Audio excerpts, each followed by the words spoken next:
the way, why would you leave Jaden Daniels? You got to protect the kid too. That's another guy. Well, it brings up a great question. We get away. Elmer Fudd clever? Don't make me laugh. The fact is, Elmer Fudd is the dumbest hunter I have ever had the pleasure to encounter. Okay, Wabbit, we'll see whose I choose PU. Marriage is what brings us together today. Welcome to Blow the Whistle, and we will talk about shapes and colors. Tell you what, we'll just talk about shapes and colors now. I think that is a good discussion to have right here. Shapes and colors? No. Another thing we learn at school is how to count. Can you help me count these cars? No. 1, 2, 3, 4, 5. Great job. Blow the Whistle, your greatest little internet radio show everywhere you go. Always live on SportsTownChicago.com. Let's go, boys! We're back! Woo! Oh, and there's I just want to dive right into it, but we can't. Welcome into Blow the Whistle here on SportsTownChicago.com. I am Double D David Dykstra. I'm here with my boss Andrew Pepe Valentin, Frankie Marinero Oliveira. We're gonna go college heavy in this first hour because I've got a lot of that I need to get off of my chest. That's one way to put it. It is a big. We also got to talk about all the moves that have happened over the last weekend. Chaos. SEC just goes, and I want you. Ching, ching, ching. Good night. And I mean, we can kind of start talking about championship Saturday, but we can also save that for Friday. Second hour, we get into Oliveira's love of his life. Oh, you got that right. The love of my life. Yeah, shirtless The guy Ben who Johnson. paints his nails. Wait, that too. He had his 8-pack all over my Instagram, dog. I was in love. I could see. I was just here. Are you talking about his 8-pack of hot dogs? Oh, you got that right. Chicago's hungry. He said. I went to go get one yesterday. and we're gonna talk. We're gonna talk about that because I love that he's leaning into Chicago. The fan base in Chicago. Oh, yeah. Yes, Chicago. he is. Yeah, he truly is. Yeah. And then we'll talk about some more stuff like I don't know. I asked Josh yesterday. I said, "Oh yeah, by the way, Josh, you're welcome for my kicker." Koo, Young Ho Koo. with the non-kick of the year, And boys. he has the gall to blame the slip of the ball. Yeah, I know. What is it? I'll get it. The ball was slipping. I couldn't have enough control. Yeah, you completely missed it, dude. That was off. I've never seen him. Missed it? Nothing. He didn't even try to kick it. He put his foot into the dirt 5 inches behind it. How's your fucking stuff? I was 5 going to inches behind say the Charlie ball. Brown could have done any worse, man, I mean, honestly. come on, dude. I've never seen him in my life. I'll be very It real. was just Thanksgiving for crying out loud. Come on. I'll give you all the credit in the world, man. I laughed my ass Oh, off. I did. That He's was had the yips all year long, and the Giants signed him, and I went, "Oh, that's good." That's is the gonna ultimate end- not top 10 This for is- Sports Center. Oh, That's almost as bad as the butt fumble. Yeah, you know what? That's right there with it, I got to say. it's got to be up there. Right there with Because the butt everybody's run into people before. Missing a kick like that when you're supposed to make it, that's oof. And we now know how to stop the butt fumble. Like to stop the butt stuff. What? Pause! Pause! Push, not butt stuff. You know what I'm talking about. For the love of God. We have a new soundbite, folks. A new soundbite, ladies and gentlemen. Why Frankie does just keeps them coming. Things you described it. Why does this always happen when Tyler's not here? I love you, Frankie, so much. You described Why it as does a this- butt. Why Slice does and this butt always happen when Tyler isn't here? Oh my God! Forget it. Oh, No, geez. push. That's what I meant. There's a way This is to going stop to be a the library push. of Frankie sayings. We'll talk about when I talk about the Bears. Yeah, there you go. Oh, jeez, Louise. All right. Well, let's get into it because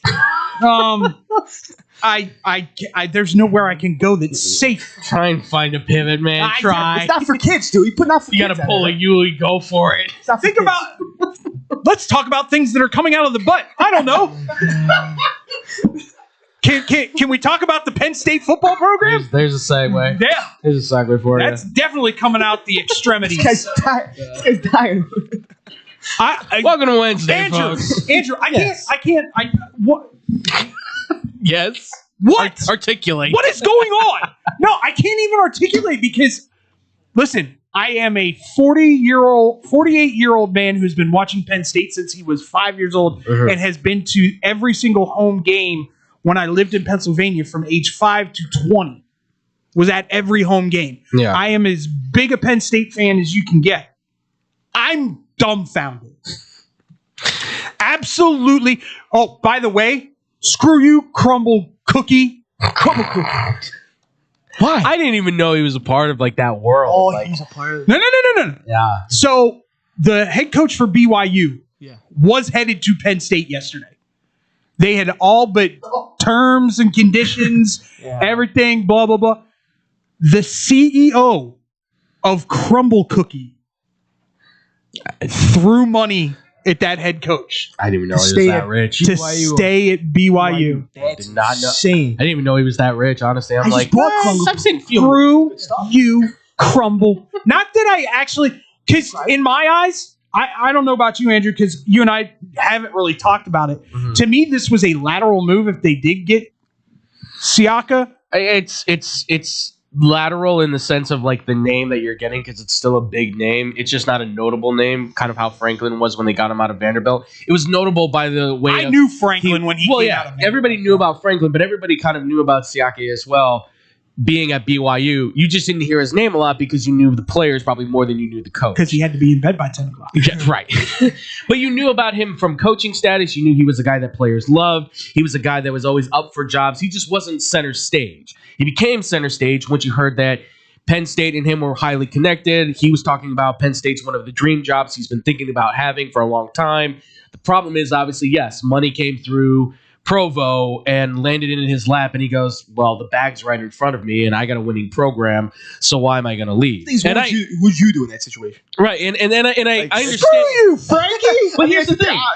Here's the thing. Stay off it. Yeah, this is the thing. Is that when you compare BYU and Penn State, you would still say, well, Penn State's the bigger program. They've got, a much stronger history. I want to play in the Big 12. Yeah, football. that's the thing is that, like, More football school. in comparison to some of the jobs that you hear with some of these coaches that are attached to Penn State, right? You would say Louisville, Georgia Tech, BYU, Penn State's a bigger brand. You can get better opportunity, better recruits with that brand and stuff. But for some of these guys, like David has pointed out, and we've kind of talked about, they are alums of these programs. Brom, an alum of Louisville. Right. I don't think, unless you throw Big money. $15 million a year at him, which he is not worth, I'm sorry, Not at he's this not. point. He is not. Louisville, once again, flying high and then too close to the sun and the wings burn. So The only person that I think I would have paid that kind of money for that was a coach who was at his alma mater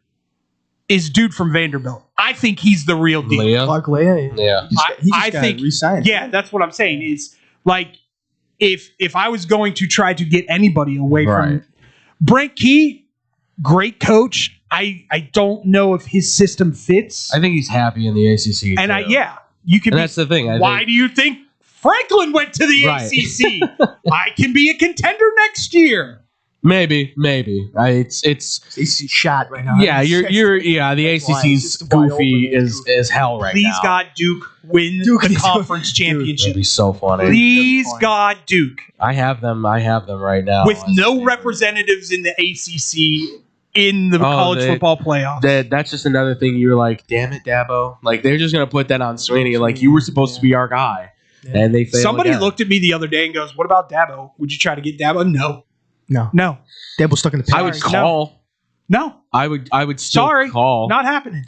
The problem is that obviously you want to try to get a generational talent as a coach, a name in there that can obviously draw the boosters in and be like, yes, that's the guy. You want a guy that's going to draw in the recruits and say, I'm in with this dude. You want that the all-encompassing coach that gives you everything you need to get a program solid put together. But the issue is that all of the names now that would have been able to do that. Do you know who you just described? Do you know? Yeah, I know. You know exactly who you just described. It's Terry Smith. Yeah. Terry Smith, yeah.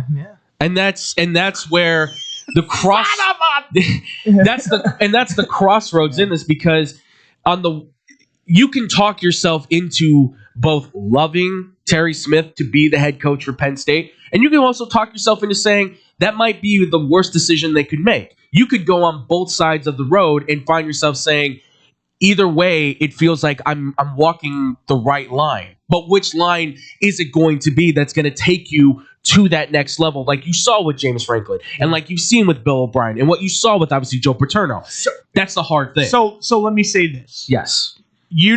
Before I went out for the Penn State Nebraska game, I was talking mad crazy about Terry Smith, and all these fans going, hire Terry, right? Hire Terry. To see the way he's being talked about, not just by alumni, but by former lettermen of Penn State, and to see the kids and the way that they have. That team looks completely different than they did against UCLA, against Northwestern. And the way the fans responded, too. You were saying the old lady behind you guys, right, was in love with Terry Smith. The whole, I'm less worried about the people that are in the fans. Okay. Because in the grand scheme of things, yes, do they contribute to the NIL and all this stuff? Absolutely, 100%. But if you have former players and notable former players like O.J. McDuffie, like LeVar Arrington, like Michael Robinson, going, Terry Smith is the answer. That is who we need to hire. And then every single player pretty much going, if he's the head coach, we're not going anywhere. Yeah. Which I don't think a lot of them are going anywhere anyway, because with this recruiting class, they know they're going to get to play. Yeah, that's true. Yeah. There's only 4. They're talking about this being a 60-man roster next year if things don't change for Penn State. That's less than some high schools in this state. Like in Texas, Illinois, like that's less than some. I mean, and we're talking about schools that have losing records too, that still have like 70-some kids on their football team. Like that says a lot for how, I hate to say it, but how bad things have gotten. And then you and I were kind of talking about it. Like, this leads me to say, like, what is it then with the interviews that have gone on in this situation that are leading these coaches to say, look, Penn State, I'm sure they're saying Penn State's a great job. They were just in the semifinals for the national championship. Yeah. And in my mind, I feel like that was kind of the moment. Not to say that was, but like that feels like the moment where it's like something happened there. Because it was like Notre Dame and Penn State were kind of, I feel like, in the same spot there. Whoever made the national title was going to be able to say, we did just make the national championship. I didn't think they were going to win it. But you got the chance to say, we just made it. Where the other one has to say, it's been a while since we've made it now. Like, you have to go off of that. And that becomes a problem because if it's Notre Dame in that situation where Penn State goes to the national title, Marcus Freeman might be on a big hot seat. I don't know if he gets fired, but let's say things might have gone sideways for them. Right? Yeah. And that's the thing. And I just wonder now is like, where is everybody saying like this is not the job for me? You and I talked about this before the show. Yeah. I think it's really coming down to, I think Pat Kraft has told every guy that is interviewed for the job, listen, it's one of these two things. Terry Smith is here. You're not getting rid of him because that's who's going to keep these kids here. Or you're not firing Jim Knowles. Yeah. He's in the first year of a multi-million-dollar contract. Right. We do not want to pay that contract. Koldenicki's gone.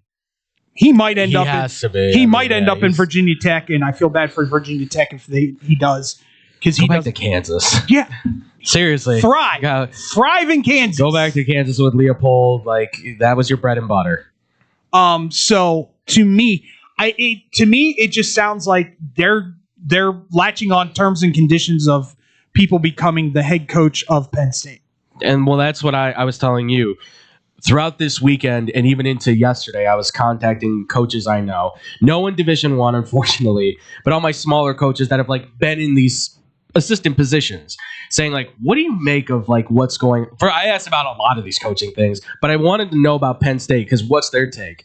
And that was kind of their take. They're like, look, I think at the end of the day, it has to have something to do with Kraft being the AD. He's either someone they don't trust for whatever reasons might be. But a few of them were going, it might be because they don't want to get rid of certain individuals, and that could be causing the strain where they're going, well, I want to bring in my guys.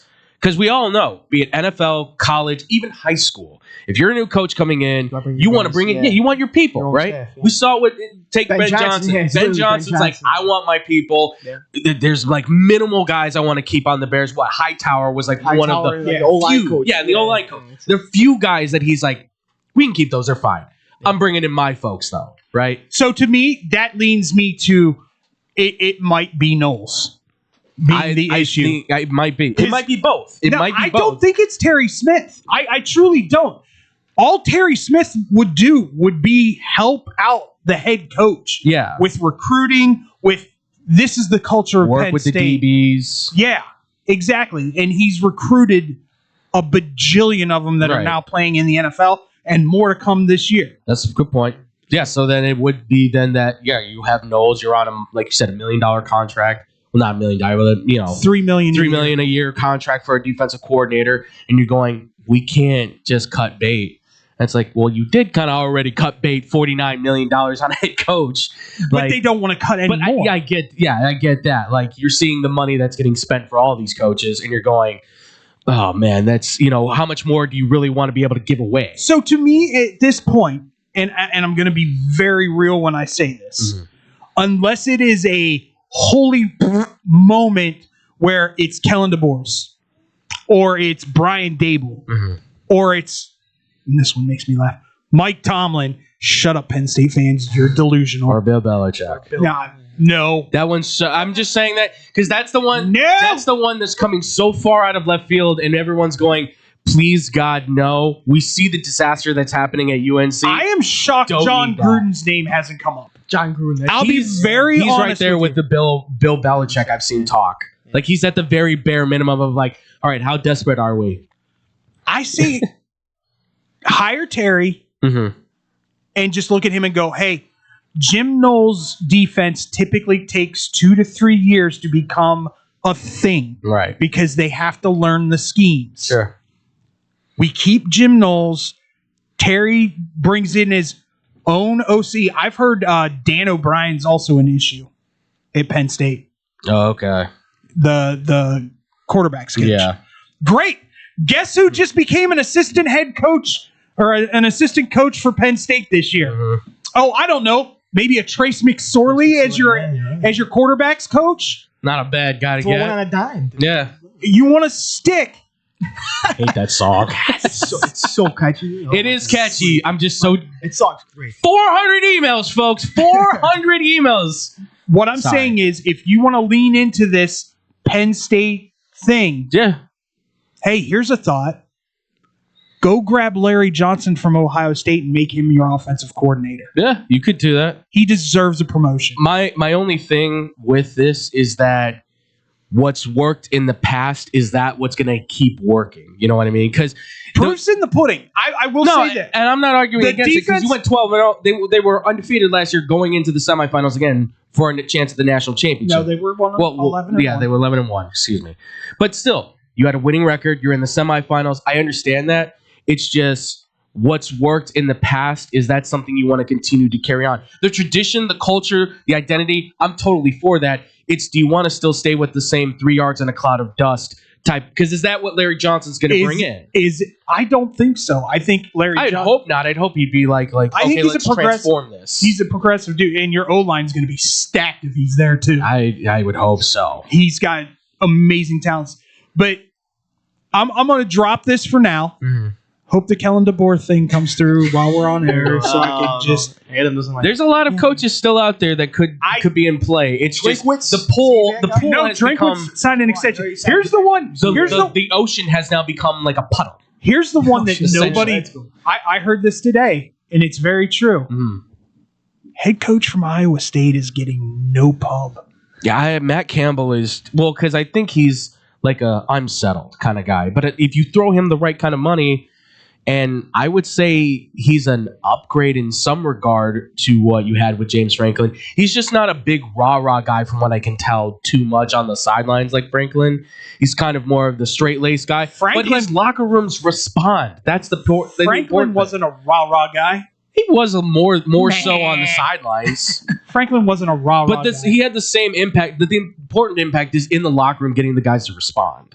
Franklin was a rah-rah guy if it suited his needs. Sure. Yeah, that's fair too. All right, when we come back, we're going to talk about the rest of the coaching carousel. We might dip a little bit more into the Penn State thing right off the top, but then we're going to dive into the rest of the craziness that happened in the SEC as cards got shuffled, and somebody made a lot of money in Baton Rouge. A lot of money in Baton Rouge. That's we'll talk about it next here on Blow the Whistle on SportsTownChicago.com.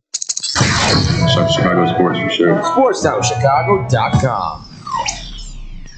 It's the summer of coffee at Dunkin' Donuts. To reach peak summer mode, you need your summer coffee. Like a smooth new s'mores frozen Dunkin' coffee, a refreshing butter pecan iced coffee, or a sweet coconut cream by cold brew. What could be better than an iced or frozen coffee on a hot summer day? Nothing. Dunkin' Donuts has all your favorite flavors this summer. So come enjoy the summer of coffee and keep cool out there, kids. America runs on Dunkin'. Price and participation may vary. Limited time offer.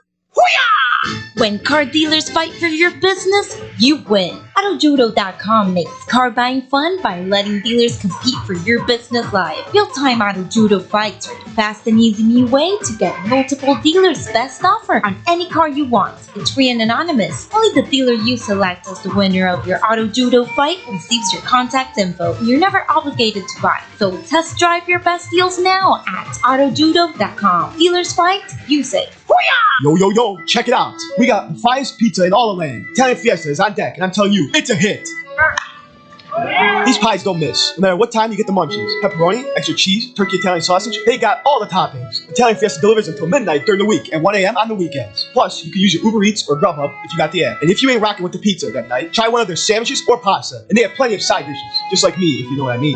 Hop online and go to ItalianFiesta.com or call 773-684-2222. Piece of pizza, that is. There's only one place to watch your favorite sports team and have mouth-watering pizza. Come on down to Moretti's Pizzeria, where you can get a pizza for half the price every Tuesday. Try out our delicious varieties of pizza, sandwiches, and much more. I don't know about you, but a gooey mac and cheese pizza with a size of cheesy mozzarella sticks and watching sports sounds like paradise to me. Stop by at one of our 12 locations near you. We're open 7 days a week, anywhere from 10:30 a.m. to midnight. Visit our website, Moretti'sRestaurants.com, for delivery, catering, and even private parties. Moretti's, we bring the fun. Did you know that Club New in Aurora is the ultimate entertainment complex? Monday nights, it's free football and darts in the sports bar. Tuesday night is league night.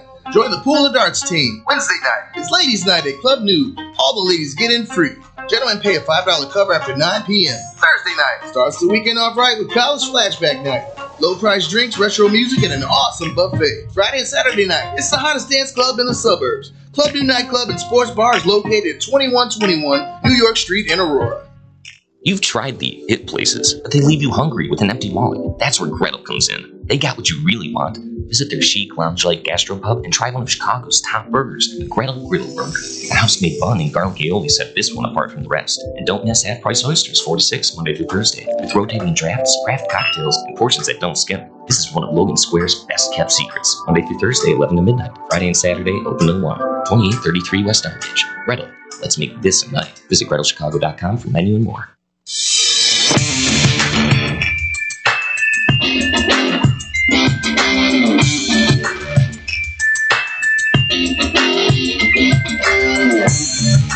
Welcome back to Blow the Whistle here on SportsTownChicago.com. I'm David Dykstra. I'm here with Frankie Oliveri and Andrew Valentin.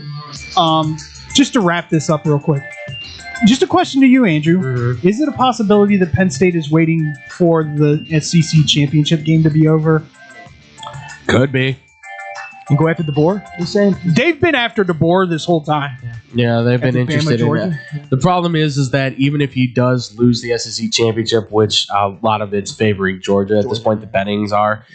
Even if they do lose it, I don't think Alabama's going to move on from him because they can see clearly that the proof is in the pudding that the guy can coach. It's just it takes him 3 years to build his program. It's the down the stretch that he's been struggling with thus far. You allow him to get guys in there. Look, when Ty Simpson walks away, I don't know who's up next at quarterback, but he's got a nice little choice out there. And the 5-star they've got coming in, that kid looks incredible. Yeah. There's been a lot of interesting transfer portal kind of. Oh yeah, How about that 5-star kid that went to Vandy instead of Jared Curtis? insane. I mean, that kind of flipped things around he too. actually ended up Probably what got Clark Leah his. I'm gonna talk to you. I'm gonna talk to you about the QB transfer portal because I think a certain quarterback from the dry heat of Arizona is headed to LSU, ladies and gentlemen. Yeah, very well could be. I don't know. I've heard a lot of things that he might be headed to Blacksburg too. Really? That's the word that I've gotten from talking to coaches. So I talked to a few guys I know through the quarterback works, and they've said that they heard from guys at Arizona State that he's pending where he wants to go. A lot of people think he'll follow the way of Jaden Daniels, but one of my guys was like, I don't know. I've talked to a few of his people over there, and it sounds like he's kind of interested to see what's happening out there in Blacksburg. And I was like, okay, I mean, they don't really have anybody set. That makes them an immediate ACC contender. I would say so. Immediate. It gives you a veteran quarterback, a good presence, a leader in some regards. So it's a wait and see moment. Obviously, it's wait and see. So let's wrap this all up. Are you in agreement? You just think it's going to end up being Terry Smith? I think at this point he's the given favorite. You dropped from ranked 17th in the nation for this recruiting class to 128th now? 128th. You're dead last now in the Big Ten. I mean, and it's early signing day today, folks. So kids are getting ready to sign their letters of intent today. Like, this is the moment. So they've got 4 recruits to their name right now. And last we heard, I think one of them was defecting again. So 1 4-star. Yeah. You've got 1 4-star who's a cornerback. Right. And he's going, which is great. I want to go to quarterback you now. Right. Yeah. So, I mean, it's tough. But if you're going with Terry Smith, I think it's the safe option. But at the same time, it might be the only option. But it also, listen, if the Notre Dame thing proved anything, it could also be the right option. You never know. Here's my thing. It's very low risk. Yeah, absolutely. Because expectations are not going to be high. No. But it could be very high reward. Because if he is that dude that's there for the next 20 years. I'll tell you right now, if they go next year, if they go into it and they somehow find a way to go 9-3, they're gonna go 9-3 next year. And that I call that a win. They got an easier schedule. Right? I was about to say. Yeah, they only play Michigan next year. Michigan, they go 9-3. Yeah. That's a great. You know what? Call that a win. Anything above that, awesome. All right, where do you want to start? Because listen. Lane. Let's go. No. Let me be very real when I say this. I think there's at least one big winner, and it's not in the Power 4. Okay. I think Brian Hartline to South Florida is an absolute huge win. I was gonna say I might put it over Kiffin and Franklin. I was gonna say I've got 4 coaches that I would say were A-, A+ hires. I would agree with you. I'd put them in the A. I would say Lane Kiffin to LSU, Franklin to Virginia Tech, Eric Morris to Oklahoma State, and then Brian Hartline to South Florida. Really? You like Morris that much? I love that hire. Because it is not Gundy, but there's the same magic that Gundy brought to Oklahoma State. He's not an alumni, obviously. It's not his alma mater, but there's his resume is incredible. He told Mike Leach to get Baker Mayfield when there was nobody going after him. He coached Baker at Texas Tech, and then he coached Patrick Mahomes as the OC. Who's that? Who's Mahomes?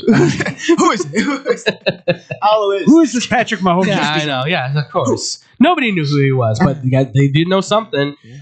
Then he also made sure to go get John Mateer at Washington. And oh, by the way, he was the head coach at Incarnate Word when a 0-star recruit quarterback walked into that room by the name of Cam Ward. I don't know if you've heard of Cam. Yeah, have you not heard of Cam Ward? Just happened to be the number one pick this year. Yeah. And he's you got know, a couple number one overall picks in that. and now and now he's got another kid that, for all we know, might end up being the number one pick as well. Who knows? didn't start a game in high school. That's pretty insane. So if that doesn't say quarterback guru, That's pretty insane. if that doesn't say come after me, I'm a man, I'm 40, which he is 40.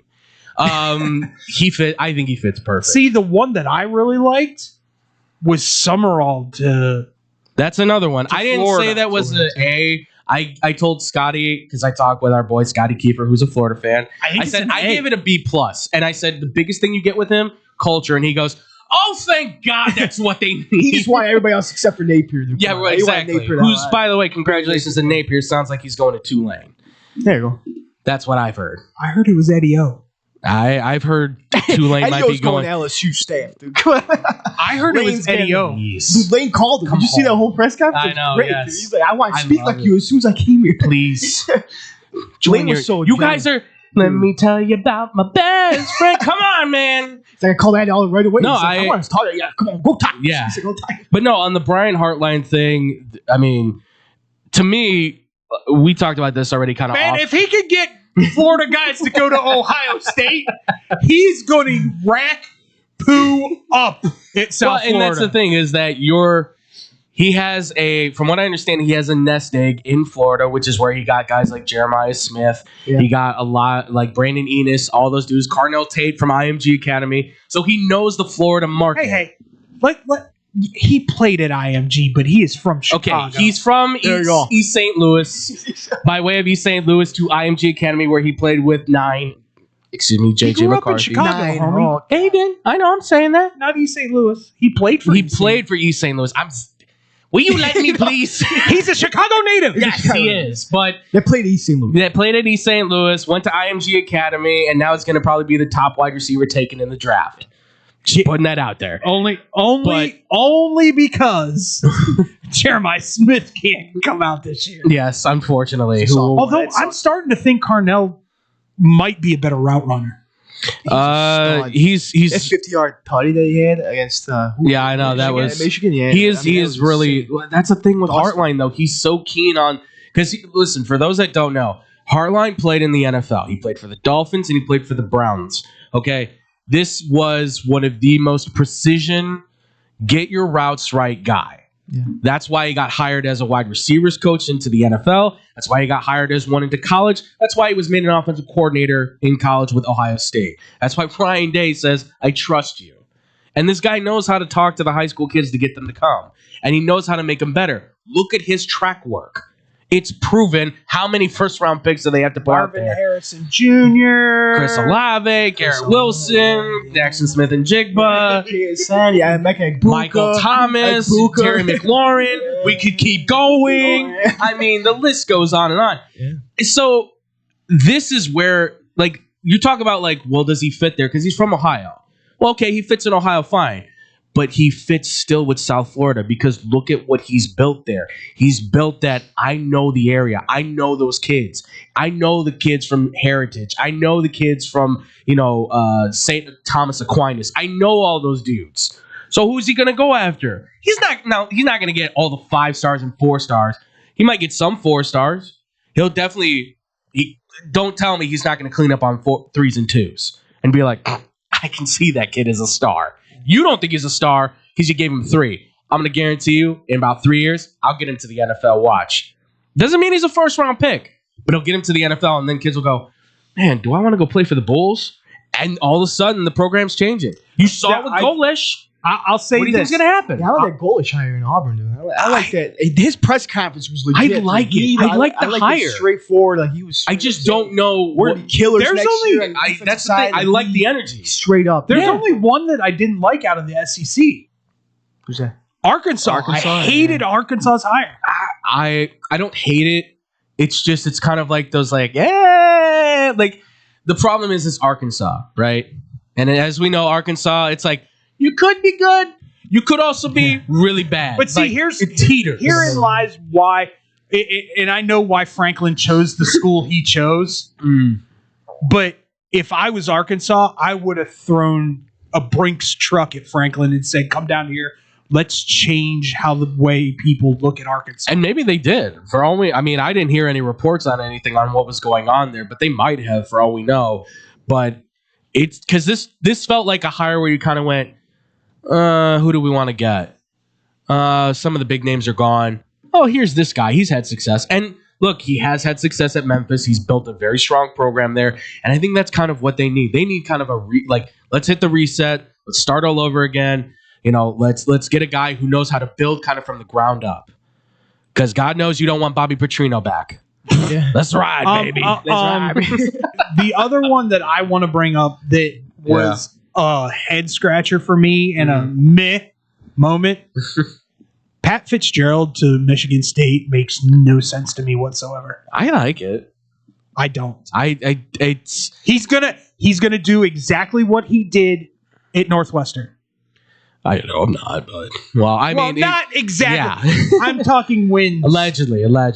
Every 5 years, Michigan State, 4 to 5 years, Michigan State's going to be a thing, right? And then they drop off the face of the earth. He's a stability guy.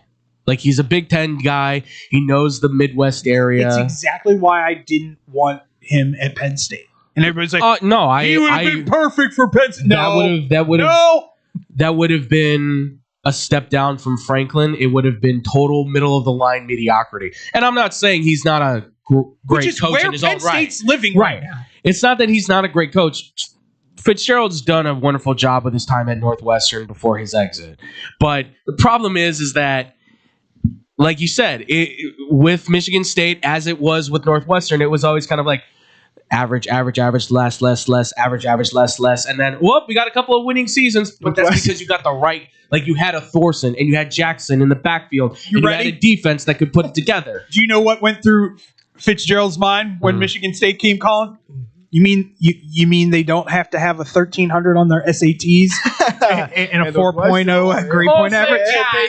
I'm in. Ballers, not nerds. Come on, we can actually get ballers. Honestly, he might have said. I hope he said that out loud. Like, oh, sorry, coach, I have to go to my law class real quick. Yeah, no, I got to do a mock trial real fast. I need you in practice. I need you to block the defensive end. Not be in a courtroom. You can't go to court right now. I'm sorry. The one that scratches my head more than anything, though, not a bunch of nerds. I want ballers, not a bunch of nerds. That caught me. Sorry. The one that makes me scratch my head the most is Chesney to UCLA. See, it's another one. I like it. It's a high. I love it, but I wanted him at State. Sure. He's a PA boy. Yeah. Grew up in the Philadelphia area. Like in a little small town in the middle of nowhere. Right. Guaranteed he was a Penn State fan because pretty much if you go east of State College, it's nothing but Penn State fans. Yeah, you've told me this. Fans. Yeah, it's all blue. It's all the blue and white out there. Well, we talked about this beforehand. I think a lot of that is kind of what we were discussing too with Heartline. Yeah. I think the programs, because they're not in dire straits, but because they're kind of at a point where it's like, look, we're still kind of minimal in some regard. They're national, but they're minimal still. You can go, we kind of need you to just take control of the program. Do whatever you need to do with it. Get whatever kids you need to. It's your program. Go. Plus, hands off. How funny is it going to be next year when UCLA beats USC? Yeah. Because if he's bringing his boys from JMU. Maybe. See, because to me, Chesney is that Signetti-esque hire. Could be. Who's won on every single level. Yeah. It could be with them too. What was that? The young OC. It probably was a big. I mean, that's if Neuheissel's sticking around, that could be a plus side to it as well. He's good. He's amazing. He is. Neuheisel is really. When your dad played at the level that he played at and has come to this moment, I honestly think that you have shown all the progress at this point in time to be that successful. To be able to turn Nico Imailava too. I mean, this kid that Imailava. I know his name. Whatever. Nico. That's why I call it Nico. The way you're able to do with him too. Especially. You missed another sound bite. No, I did not. Oh yeah. Whatever. Put him in. Jeez. There we go. You missed another sound bite. I caught it. Yeah, I caught it. Well, Oh, you did? No, around like 2:10, I hopped in. Butt stuff. But I didn't get there. Oh yeah. Oh. Tyler will have fun making that into a new intro. Said it. Yeah, He absolutely. describes his butt thing. No, You said it, No, Franco. you said it. That's not even. Talking about the Nick, tush it was push. fantastic. I'm telling you, man. Oh man, we'll play it back. Absolutely. We're just talking to catch you up, Nick. Nick Johnson, everybody. No, join us. Nick Johnson. folks. We're just talking about the chaos that is college football coaching carousel and the fact that my team still doesn't have an effing coach yet. Yeah, the only point I was going to make on Penn State or whatever they do, it's not going to feel like an upgrade for after going to Franklin. It's going to be a lateral, or if not, just fall back to where they were. 100% at this point. Yeah. Unless this Kalen DeBoer stuff is real. Yeah, That to me would be an upgrade. A slight upgrade, but an upgrade nonetheless. So it sounds like Brian Hartline got a job. Is it South Florida? Okay, all right. Because who was it? PFT was tracking planes yesterday. Yeah. So that was a good. I saw that too, and I was like, okay, all right. It's a good hobby. It's fun. Hardline was my numero uno to begin with. He did have a plane apparently flying to State College, according to what I saw. But I don't know. Again, I don't know what happened in that Once situation. again, we've speculated that it's the AD going, you have to keep Knowles because we're paying him $3 million a year, and we don't want to lose any more money after the buyout of Franklin. And you have to keep Terry Smith, or we're going to lose all these kids. Yeah. So, anything else? I was just gonna say the Stanford one is one that I'm kind of scratching my head with. Intriguing. Tavita Pritchard coming from the NFL as the quarterbacks coach. It sounds nice on paper, but we've seen this whole come from the NFL, go to college, and vice versa. And it's such a mixed bag review with a lot more losses really than successes. Let me just say this. Let me just say this. Yeah.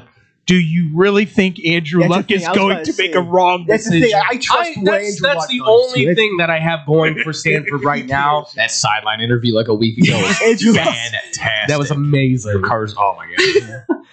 I'm worried that you're replacing Frank Wright, a former NFL coach, with another NFL coach.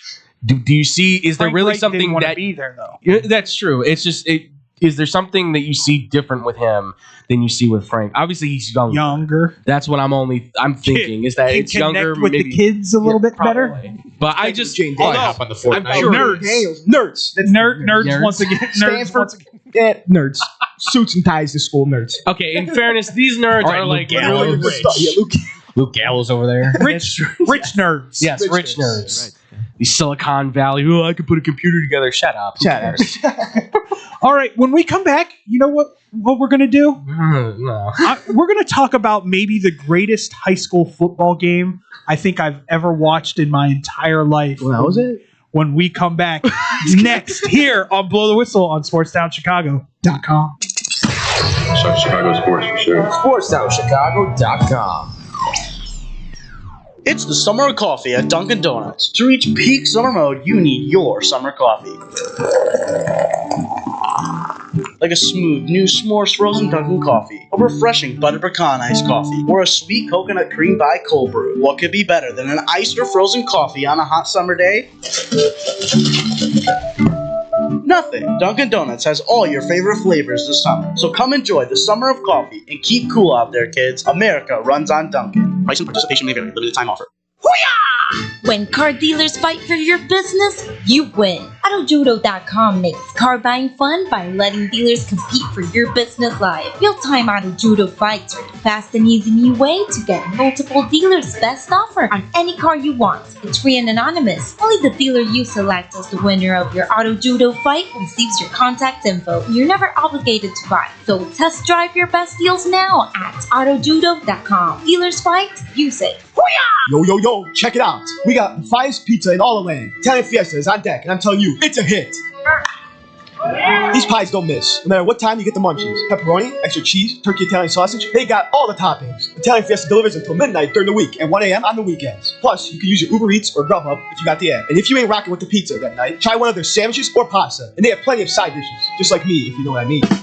Hop online and go to ItalianFiesta.com or call 773-684-2222. Piece of pizza, that is. There's only one place to watch your favorite sports team and have mouth-watering pizza. Come on down to Moretti's Pizzeria, where you can get a pizza for half the price every Tuesday. Try out our delicious varieties of pizza, sandwiches, and much more. I don't know about you, but a gooey mac and cheese pizza with a size of cheesy mozzarella sticks and watching sports sounds like paradise to me. Stop by at one of our 12 locations near you. We're open 7 days a week, anywhere from 10:30 a.m. to midnight. Visit our website, Moretti'sRestaurants.com, for delivery, catering, and even private parties. Moretti's, we bring the fun. Did you know that Club New in Aurora is the ultimate entertainment complex? Monday nights, it's free football and darts in the sports bar. Tuesday night is league night.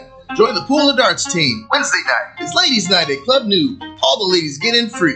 Gentlemen pay a $5 cover after 9 p.m. Thursday night starts the weekend off right with College Flashback Night. Low price drinks, retro music, and an awesome buffet. Friday and Saturday night, it's the hottest dance club in the suburbs. Club New Nightclub and Sports Bar is located at 2121 New York Street in Aurora. You've tried the it places, but they leave you hungry with an empty wallet. That's where Gretel comes in. They got what you really want. Visit their chic, lounge-like gastropub and try one of Chicago's top burgers, the Gretel Griddle Burger. The house-made bun and garlic aioli set this one apart from the rest. And don't miss half-price oysters, 4 to 6, Monday through Thursday, with rotating drafts, craft cocktails, and portions that don't skip. This is one of Logan Square's best-kept secrets. Monday through Thursday, 11 to midnight. Friday and Saturday, open till 1. 2833 West Armitage. Gretel, let's make this a night. Visit GretelChicago.com for menu and more.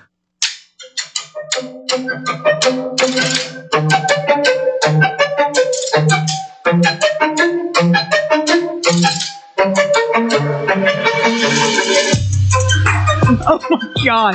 He was like staring off into the abyss. I was waiting for the... Oh, by the way, I know what we're talking about when we do Off the Rails. Stranger Things? Yeah, I watch it. I watch it. You haven't watched it? Back now.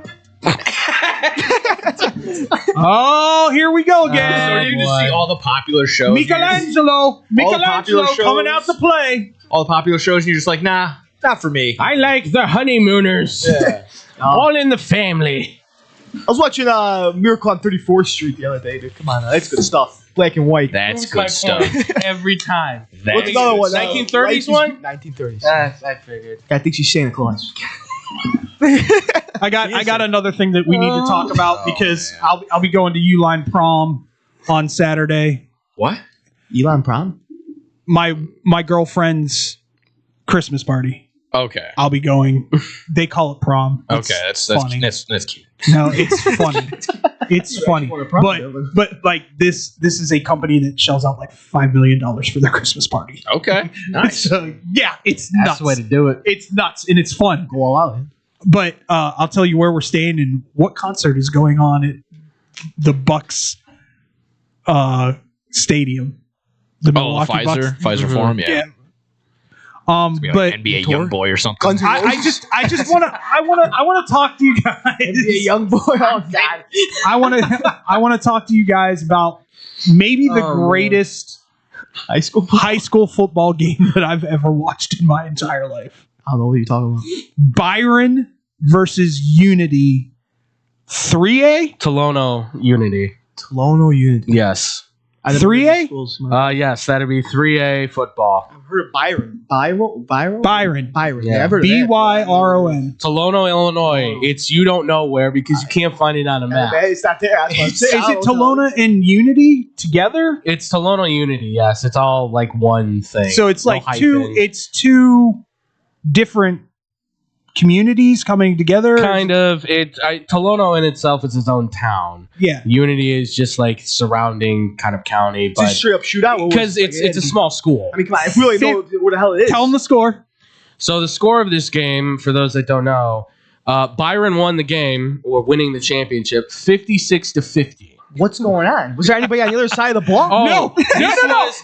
You've heard of Illinois high school football where it's 3 yards in a cloud of dust? Yeah. This was flip it over and completely reverse it where... No. It was 3 yards in a cloud. Well, it was actually one was 10. 3 yards in a cloud of dust. No, it was 10 yards in a the cloud other of one dust. was like grip it and rip it. No risk it, no biscuit. Let's throw it all day, all night. 56-50? You ready? Ready. 6 points combined. Leading rusher for Byron, Andrew. Caden Constantine. How many carries? 33 carries for 374 yards, averaging 11 yards a carry for 3 touchdowns. He ran the whole field 3 times and more. Almost 4 times. Oh my God. 376 yards? You ready? Derrick Henry who? Yeah, come on. Exactly. Quarterback for Unity. Eisenmenger is his name. Is he committed anywhere? You don't get it all. Is he committed anywhere? Not that I'm aware D2 of. school's going to be all over this. Unfortunately, I've never heard of him, and I wish I would have now. Call me, by the way. Listen. 42 completions on 65 attempts, 540 yards, 7 touchdowns. First of all, how average almost 13 yards a pass. 62 attempts? Yeah, how the hell 65 attempts. How do you have 65 attempts to begin with? I mean, how are you out there? That's insane. I'm telling you, you need to watch this game. 3 receivers over 100 yards. Trey Hoggard had 12 catches for 192 touchdowns.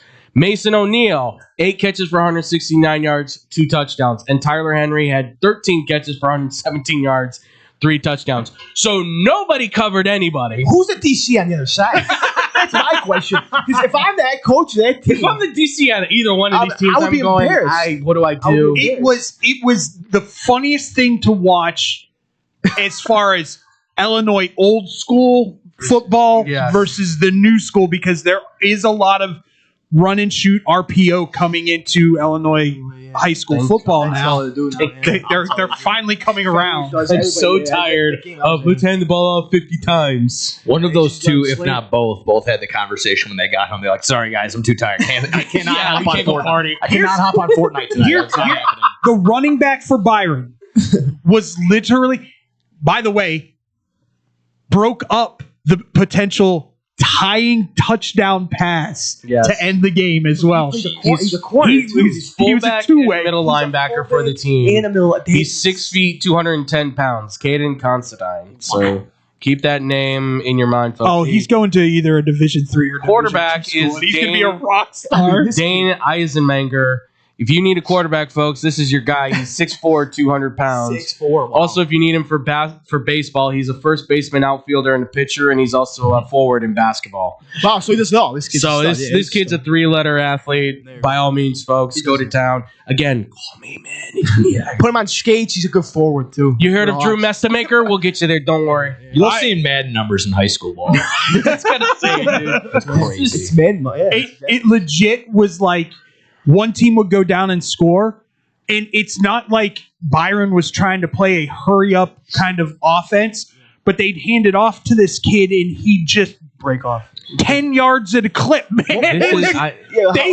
They legitimately had a 6-play drive that was all runs, that was 2 minutes and 30 seconds, and it was all runs, and it went right down the field. What was his yards per carry? It was like 20. It's a 11 yards. 11 yards a carry. That's insane. That is like a first down every time he gets the like ball. Yeah, it's unbelievable. Yeah, it's unstoppable. It's a whole season in one game. Essentially. I mean, for some of these dudes in the high school level, it's incredible. I didn't even sniff a 300-yard game when I was at fullback. I didn't sniff a 3-yard game. Yeah, I was playing O-line. I sniffed 150 once, and I was exhausted. I had a touchdown in my senior year as the fat back that went in for one play. This guy scored 3 times and made it look like it was nothing. Yeah, I had a fat, sweaty, deep tackle in front. I did not want to do a lot of sniffing when I was yeah. It's all good. It's never fun. No. This is what I'll say too, because this is why when people ask me, because I've talked with people about this, like when it comes to Illinois high school football, where's some of the best football played? You could say 7A and 8A because that's where a lot of the stars are at. Is 8A going tonight? 8A is going tonight. Yes. Okay, Mount Carmel, Probably gonna take another. Should I watch tonight? You can if you want. If you want to see what Stardom looks like on one side of the ball, for sure. They might be an upset. I don't. It's gonna be hard. No one thought East St. Louis was going down last night. Jeez, dude. how do you run for over 300 yards and you get beat by 10 still? I don't. Whatever. But no, I tell people all the time, like, some of the most exciting football can always be found at the 1, 2, 3A because you don't know those kids as well. They're kind of in the more southern, central area of Illinois. They'll always surprise you with some really top quality kids. How many of them are going to Missouri next year? Oh, dude. Probably, if I'm Einzelmanger and I'm Drinkwitz, I'm going like, hey, kid, let's talk. You clearly like throwing the ball. I give you every opportunity you need. Hey. I'm impressed. Looking at these stats, I really want to watch this. It's not real stats. They doesn't even look real. I know. Like Nick said, these are like Madden video game numbers. I'm telling you, NCAA football numbers. Frank, like on easy mode. You know, I don't pump up high school sports very often because it is most of the time a very rough watch. This was the most entertaining high school football game. I was kind of pissed that I wasn't down there to watch it. Even the other quarterback, Andrew Talbert. He's 4 for 5 for 99 yards and still threw 2 touchdowns. He had a pick, but still. How was he 4 for 5? He's 4 for 5. Well, because that's welcome to Illinois football. That's ran the ball 50 times. What was his rushing? Because he ran the ball too. He ran the ball 11 times for 43 yards. He scored twice too, by the way, on the ground. So he scored twice on the ground. Scored twice in the air. Scored twice on the ground. Wow. He averaged 25 yards a pass. Are you kidding me? Insane. Yeah, it's insane. Yeah. Well, when you have a guy busting, it's true, for 11 yards per carry. By the way, if play action pass doesn't want to know, Constantine was also the lone receiver apparently in this game. 2 Very catches true. For 63 yards. That might be a misprint. There has to be some other guys. Nope. Yeah. Because that's like Constantine. Like I was saying, at the end of the game, he was cramping so bad they actually had to carry him to do the handshake line. Oh my god. He was. I gotta watch this. I feel like they just ran Wildcat with this kid the whole time. I would too. It was that broken. Cow. It was the broken wishbone, man. Oh, okay. Wow. If one thing I know, this state loves their flexbone wishbone offense, boy. Flexbone wishbone. Yeah, it's 1920s. Here they come always. I don't know what it is. Yeah. New Rockney had a big influence. Still does, apparently. But yeah, I wanted to bring this up to you because I very rarely am excited about a high school football game, and this one had me so entertained that I wasn't watching Rivalry Week. Wow. That's insane. That tells you something. That's how good that game was compared to the college games. This was not a good week for Rivalry Although Week. Alabama almost pooed themselves again. Ryan Day almost pooed himself in the beginning of the game, first 5 minutes. He was like, that was never out of reach. That pick, it was Julian Saints threw a pick around the gate. That was like a giveaway. That's like, all right, we'll let you have the one. I'll tell you the one that feels horrible on Sunday morning. I can't pronounce his name. The quarterback for Rutgers. Kaliakanis, yeah. Went to throw the ball and Sutton was coming right at him and it just slipped out of his hand. Yeah. Scoop and score for Penn crazy. State and it completely changed the entire game. They were in position. I'm not to take anything away from Penn State, but no, you can take that Rutgers defense was in position. Looked horrible. I can't remember the kid's name, but the dude that made that catch, Duff? Yeah. Go look that catch up. Duff? Yeah. AJ Duff, I believe it is. AJ Duff. Might be the greatest collegiate catch I've ever seen. I believe it was 2 defenders on him. You saw some behind the back catch this week already. Better than that catch, that was one for Gus Johnson was having a heart attack. Better than that catch? No. Gus Johnson started squealing. Duff's catch. This was one of those that it's like, no, that was a glitch in the video game. That's not. I literally got out of my chair and went, there's no effing way he caught that ball. Yeah. Oh, he caught it. All right. KJ Duff or AJ? Or KJ. Sorry. Yeah, that's ridiculous. Defender underneath you, catching the ball, hand extended. You're not looking. Yeah. Body completely twisted. You know what? Let's go to break. Usually. I'll let you be able to see it. When we come back, I guess it's time to bear down, boys and girls. Frankie gets to talk about Chicago Bears. We'll get into it. They win again and maybe looked way better than anybody thought. We talk about it next here on Blow the Whistle on Sports Sound Chicago SportsTownChicago.com. He's right there. It's the bottom of the 7th inning. The last chance to order beer. But we didn't come here to drink beer. We came here to win this ball game. Chicago's so lucky. SportsTownChicago.com. 1, 2, 3 into the 4. Pizza at your house and you can get it at the store. Uh-oh, here we go. Chicagoland area. Little Caesars is heating up for the summer. Try our new Crazy Puffs, $3.99. Walk-in or delivery. 7 days a week. 4 p.m. to 8 p.m. Filled with cheesy mozzarella, pepperoni, pizza sauce, buttery, garlic flavored drizzle, Italian herb and Parmesan seasoning, deep dish Detroit style pizza, $7.99. Super cheesy bread, $5.99. Hot and ready combo, $12.99. And for your daily deals, go to LitCaesars.com. Oh, Little Caesars with our crazy puffs and cheesy dreams, you light up my soul with your pepperoni schemes. With every slice we share, with every moment we dare in this piece of love affair. So you didn't hear that just here. You don't want to miss out on these delicious deals. Visit your Chicagoland area Little Caesars today. Cheese, cheese, cheese.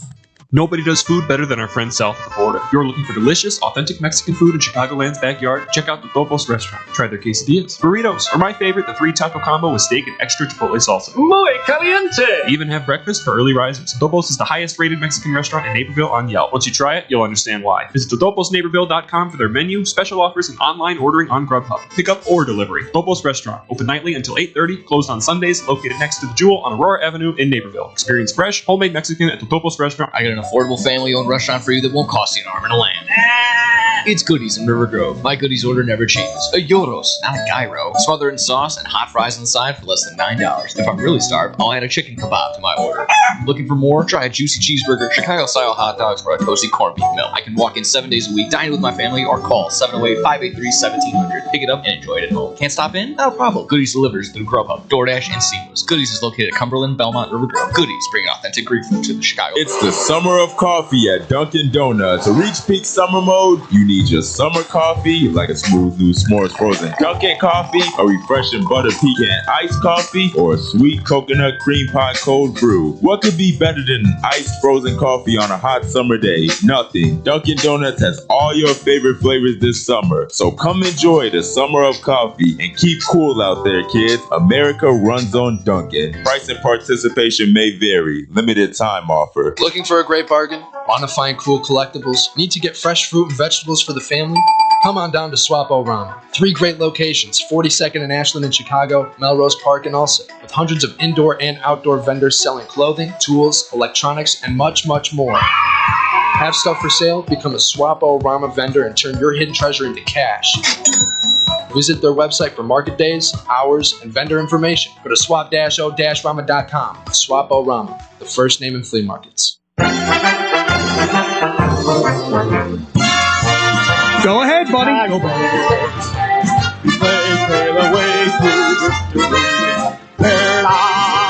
Chicago At 20 years old, he knows the lyrics. The way we thrill the nation with your teeth. Not complicated. I'm not saying it is. It's just it's pretty bad. Well, I have to say, why you're wearing. I don't know. I've been a Penn State fan for 45 years, man. It's not a Tool song. It's not complicated. And it only goes 1, 2, 3, 4. 1, 2, 3, 4. And I don't know the lyrics to the alma mater of Penn State. But he knows that. Well, education at its finest, folks. Woo-hoo. Boy, oh boy, was there a Black Friday sale? Black Friday sale. What was that butt stuff? No, I ain't saying. Actually, you're talking. That was bad. I'm telling you. You said butt first. But you took it to a whole different level, man. That being said, welcome back. Welcome back to Blow the Whistle. I am David Double D Dexter. I'm here with my boys. No gimmicks, Nick Johnston. Andrew Pepe Valentin. Frankie Marinero Oliveira. All right. Let me start as the non-Bears fan watching this game in whole on Friday and not turning away one moment. if this O-line plays like this the rest of the season, boys, you might have a run in you in the playoffs. Am I going to sit here and say you're making the Super Bowl? No, but you got to run. You got to run in the playoffs. Because I'll tell you this right now. I think right now, sitting here right now, I think you split with the Packers. Okay. I think you beat Cleveland because they can't score points, so you only need to win like 17-3 or something like that. Yeah. 49ers, is their defense going to be back up and running? Nick Bosa, Fred are still out. I mean, I don't know. Right. So that could be a shootout, and if your defense shows up that game, you possibly win that game in Brock Purdy's been looking awful, so. And then Detroit in Chicago.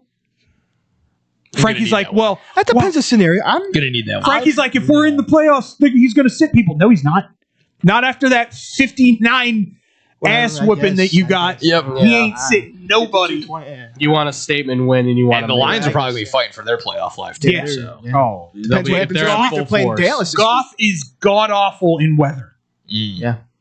And there'll probably be snowing come You lose December time. You lose this week against Dallas, dude. They're 7-6. Now you got a problem. Now you got to win all out. I mean, it's there's a lot of problems in the NFL right now. Oh, yeah. This There's is some goofy. This is as goofy year as ever. This is gonna be very interesting to see what happens moving forward, because The year Kansas City is like just has to now win out to get in the playoffs. That's crazy. The Bills should be like, oh, we're good to go. Here comes Drake May out of nowhere. Oh my god! Yeah. But if we circle back to the Bears, it's hopeful optimism. It's hopeful optimism right now. I haven't seen the Philadelphia defensive line get that push around, be bullied like that in years. Oh yeah. And after a while in that game, you have to think as the offensive line, they're not putting up a ton of numbers. When they could have been up like 3 scores by the time, 3 or 4 scores by the end of that game. But they kept it a little bit closer than they should have. But it was just that in the back of their mind, they're probably just like, you know what, we're fine. We're bullying them. We're pushing them off the line. We're beating them every single time. Yeah. Kyle Monangai and DeAndre Swift look like Walter Payton and Gale Sayers back there. Matsui. Oh, yeah. Dude, 85. Since 85. Dude. Yeah. That's the 2 rushers and rush for 100 yards in Bears history. Oh, since Matsui and Walter. So, I mean, it's crazy. It's unbelievable. But go ahead. Penn State grad Matsui. I heard that today. It'd be tough. I'd have to sit down and break down numbers, but you can say that Monangai might be the best rookie rusher this season. Yeah. He's been better than Genty. He's almost Genty. I feel so bad for Ashton Genty. Yeah. Well, I think Genty's pass game has been better.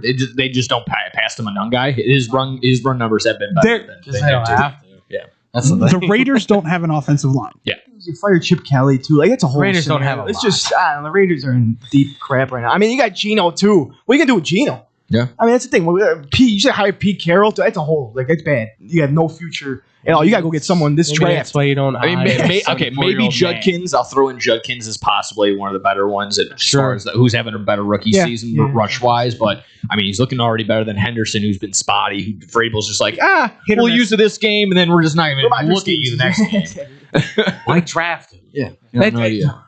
Omarion Hampton goes down with injury, so he'll probably come back and maybe put together something. But right now, Caleb Johnson loving is just this 1-2 a combo. no-show at Pittsburgh. Yeah, thanks for my I don't get. My fantasy. Loving this 1-2 combo right now. And again, it's just poising the Bears up to get into better playoff position. I'm not going to sit here and tell you that, okay, yes, they're Super Bowl bound. No, the Rams look better.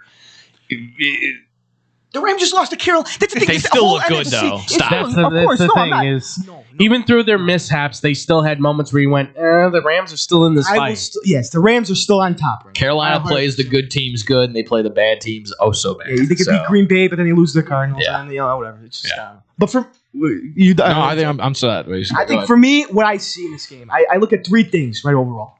One is who they're playing. One is the atmosphere that they're playing in and how they win this game.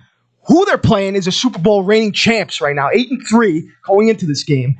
I mean, studs. You got Vic Fangio on the other side, a Hall of Fame defensive coordinator. You make him look like a joke. That defense looked like a joke.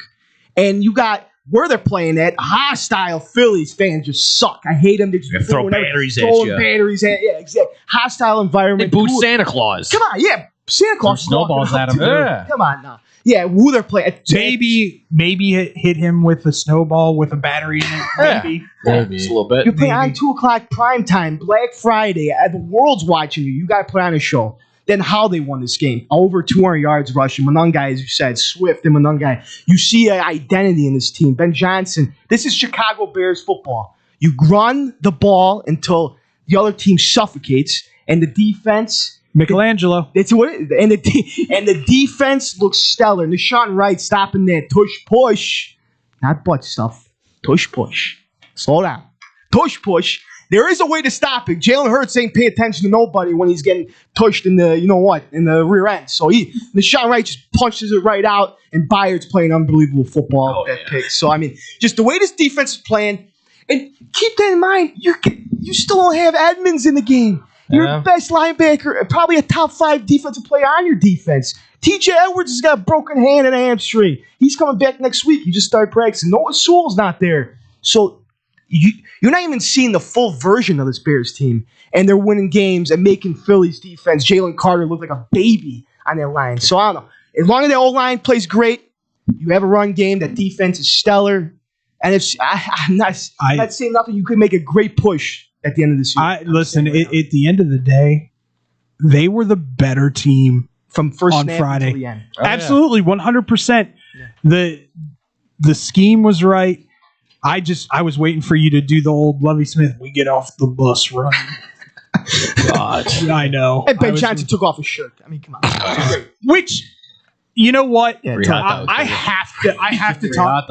I have to talk about this. Yeah, that is a coach that is trying to get this city to embrace the Bears even more. Yeah, absolutely. Because most coaches wouldn't pay attention to social media. Oh yeah, no. And all this stuff if you take your shirt off, free hot dog. This is where a new age coach comes in handy because he knows how to adjust, sorry Nick, the culture and bring the identity. I know no, it's fine. No, it's appropriate. But for this, it really works because you are giving the Bears what they've always needed, which is of the now, in the moment, current identity. You're giving them that look that they've needed forever. Where this game they ran the ball, but this is where the Bears are like, we're no longer just this one track. We now adjust. We're fluid. We can now move with every team.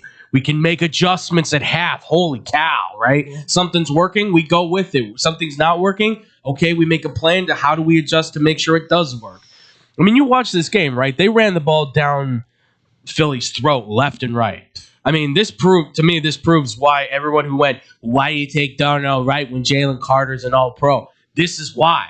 Because Darnell Wright's on his way to looking like he's probably going to be an all-pro, maybe even a Pro Bowler at this point year, at right tackle. And the way this team looks is that Caleb wasn't playing well. No. And even when he's not playing well, they still found a way to get it done. Their linebacker, like you said, Frankie, their linebackers are gone. Yeah, but DeMarco Jackson and all these guys fill in and they get the work done. Next man up. Yeah.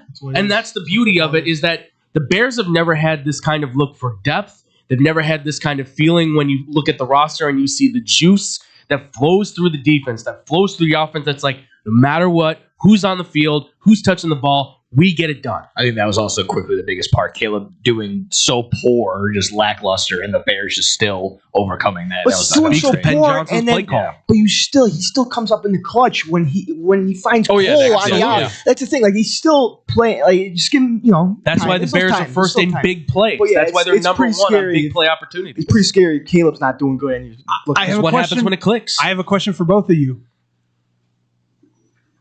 Does Trapillo stay at left tackle? I would 100% keep Trapillo at left tackle. I mean, I would flip-flop him right now, honestly, so no one gets hurt. Theo looks great, too. I mean, it's a thing. It's a great problem to have. Yeah. Honestly, Ozzie looked great against Philly. I would say stay with the hot hand.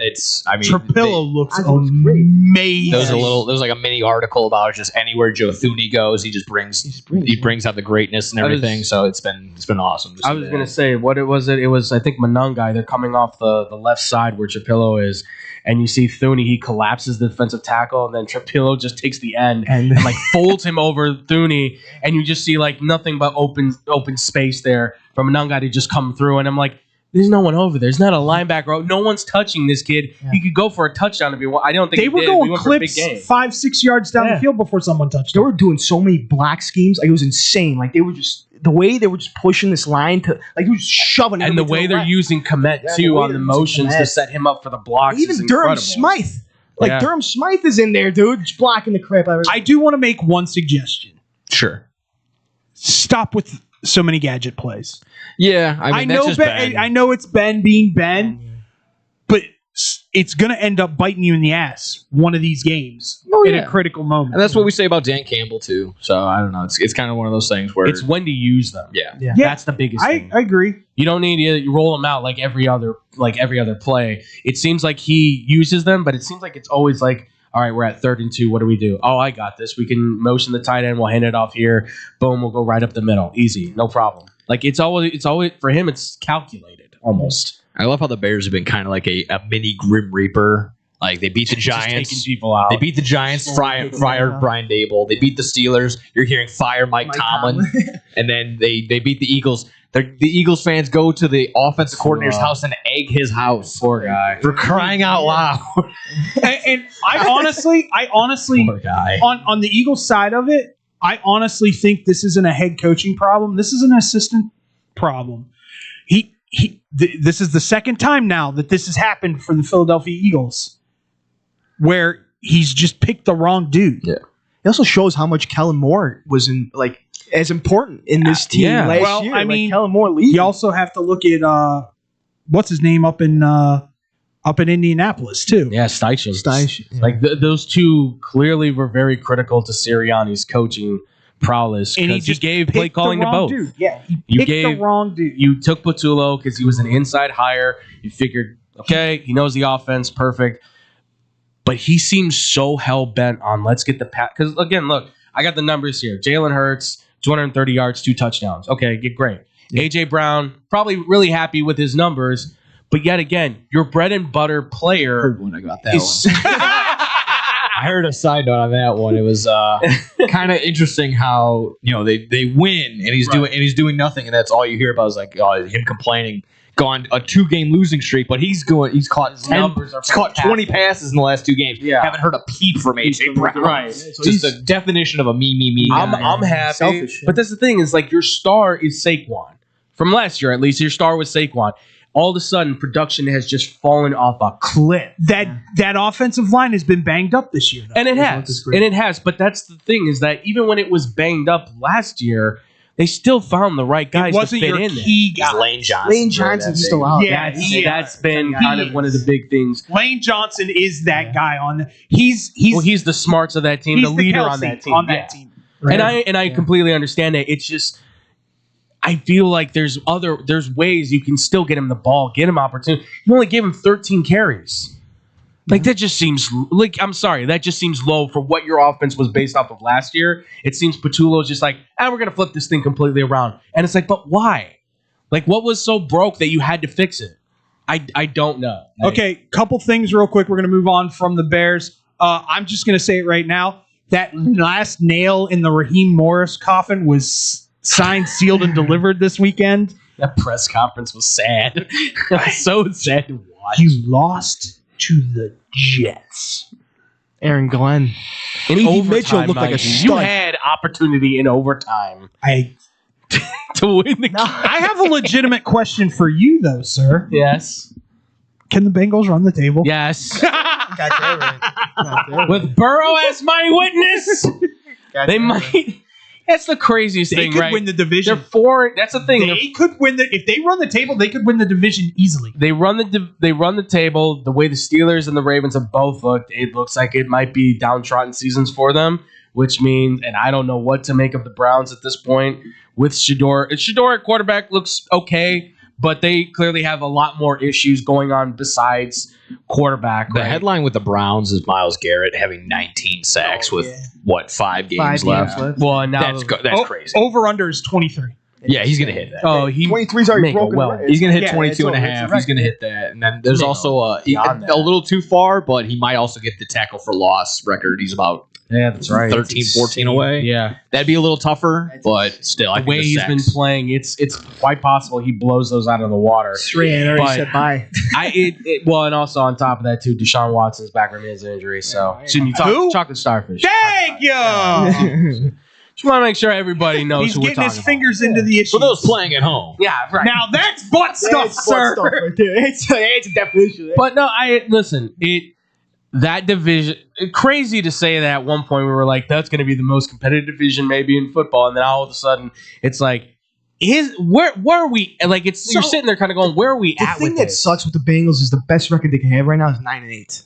And they of could course. win the problem. division. Which they can't, but they got the Bills. They got the Bills this They week. might even be able to do it with 8 and 9. I know. Dude, okay, The can Ravens I don't be look like honest with you? It's true. The Ravens- Bills ain't jack. The Bills aren't jack. Yeah, The Bills' defense is horrific. And if you get any kind of quality offense against the Bills, this is going. What's the over/under on that game? Bills, Bengals? Yeah. Oh, 52.5. I was about to say. Hammer the over. I was about to say. I would have guessed. Hammer. Jokingly, I would have guessed 60. That's like a Josh It's Allen. in Buffalo, though. Joe Burrow, Weather? 4 touchdowns apiece. Weather? Snow. Weather? Snow. I don't think that really matters for Joshy. No, It doesn't matter for Josh, but does it matter for JoJo? I don't think so. Okay. think so. He's an Ohio kid. He's been playing in Cincinnati now. You know Jamar Chase is licking his lips. Oh, absolutely. I can cut on a dime and do what to this dude? So T. Higgins is out. It's me and Andre. I guess I get all touches. Yeah, he's going to enjoy it. Congratulations on winning gonna best enjoy it. receiver of the year, Jamar Chase. JSN's going to be fun. One more little thing. JSN's might break 2,000 yards, Andrew. What are you talking about? Come on. One more thing Crazy to It's say. insane, dude. before we go. How many people saw the greatest kick of all time over the weekend? Oh, Young Way. Young Ho, cool. Oh, man. Still got stuck. Yeah. He blames on the holder. Blame it on the holder. Ball slip. I'm sorry. Blame it on the holder. Do you know what I compare this to? Do you want a really good comparison? This is a golfer, a professional golfer, chunking it 5 inches behind a golf ball. Oh, yeah. Well, the comparisons to Charlie Brown on Twitter I was just nonstop. Oh, yeah. It's worse though because at least Lucy pulls the football back. That was right there in front of you, and you whipped. You just planted your foot in the freaking turf. Jackson Dart says his face reaction says it all. I mean, and then Are you kidding It didn't go down as a missed field goal. It went down as a turnover on downs. So that's almost. I would almost rather take the missed field goal. Well, you have that happen in that game, and you have Jackson Dart getting long darted. Oh yeah, and then he replies with, "I'm not changing the way that I play." It's not. We're not playing soccer. Yeah, that was good. Really? Yeah. How about you protect yourself, kid? I mean, come on. You will get hurt again. Crazy. By the way, love you, Theo Johnson, but you were in the wrong there. That was a legit hit. It was legit. Yeah, it was. Yeah, that was. He was in bounds still. You were. I like that you went and protected your guy, but you were in the wrong. I got 2 in the NFL realm. I love the Juwan Jennings or Shelby Harris on Juwan Jennings. God, what is Jennings doing? I don't know, but apparently he needs to get hit. Do you just go crazy in San Francisco? Is that what this is? I think it might be the smog. It might be. Is it the kale? The air quality? Maybe the kale. The fog. Punches. Talking about punching. It's the fog over the goal. Talking about him punching. I get you're 225, dude. You don't have to be like Leonard Fournette and be like, "Come on, bring it on!" Like it's okay to take get out of bounds. I just love the fact that he goes. I see why he gets hit in the nuts. Yeah, that guy. That was great. And then are the Broncos the worst 10-2 team in quite some time? They're the most confusing team I've ever seen in NFL history, maybe. How do you play terrible for 3 quarters and in the 4th quarter you're like, I'm gonna start winning the game? Like, I don't get it. Yeah, I don't get. Is it Sean Payton? Is Bo Nix really that good? I can't tell. Bo's a good quarterback. He's a good quarterback, but is he really that good to be 10-2? I can't tell. I don't know what to make of this team. Are they Super Bowl bound? Are they AFC Championship bound? Did they lose in the first round of the playoffs? I have no clue. It's that defense. That defense has been Nick Bonito, this guy, like 15 sacks. I don't know what's going on, dude. The whole line's insane. Well, Nick Bonito's always been good. Yeah, he's just turning it up another level. They're doing this without Surtain. Yeah. I mean, that's insane. Yeah, it's so. Finally, in a game that the Seattle Seahawks, Sam Darnold threw for 128 yards. JSN caught 2 passes for 23 yards, and somehow the Vikings still lost 26-0. They scored no points. By the way, That's Brosmer. By the way, thank you, Seattle, for screwing over a same-game parlay. Jerk face. Well, I'm going to take a step forward. Thank you, Minnesota, for drafting so awful and setting yourself back 20 years with that J.J. McCarthy pick. Seriously. I don't know. Him. I don't know who called that, Andrew. Oh, yeah, I know. man. Well, since 2022, they've only had, like, I think, 10 players actually hit. And here's the messed up part about it. You had Sam Darnold and Daniel Jones in I your. don't blame him for Daniel Jones. Daniel Jones, I do not blame him at all. No, I don't. Well, Daniel proved, Jones, I will he proved say, nothing. you took a gamble, you didn't know, and I think he got right team, right coach. I'll give him that. Sam Darnold just took you a 14-3 season. I mean, that's the thing. I'll end it for the Minnesota Vikings. Kwesi Adolfo-Mensah. I had to look up his name, the GM. I think it's time to call it. Yeah. You've had 4 years now of drafting. He's I think it's time Minnesota to just for a Question. while. You've run him into the ground at this point. Question. Is Justin Jefferson on this team next year? No. I think he's the way he looked coming off of that game. He's so mad. Done. It's to the point where his Hall of Fame has been coming into question. The idea of him being put in the Hall of Fame now, which is sacrilege. I know. You were being talked about as a top 10 wide receiver all time. Would Cleveland trade for him? Or not Cleveland, Cincinnati. Cincy. Now George Pickens is looking like a better pick than Justin Jefferson. Come with your brothers. They go You get love Joe Brady? LSU. Come on, baby. They go get Joe Brady. Come on, let's bring him back. 2019 LSU. Let's go. J.J. has the same amount of yards as Brosmer had picks. That's Brosmer had 4 picks. J.J. has 4 yards. That's awesome. It's a joke. I am in fantasy. It's a joke, dude. Any possibility of him staying with this team is dwindling quickly. Yeah. So it's either fix it in the offseason to the point where he's happy, or you're kissing him goodbye. I think JJ's done with. I have no trust in JJ now. I don't think he likes playing football. At this point, I wouldn't say that. I wouldn't say that.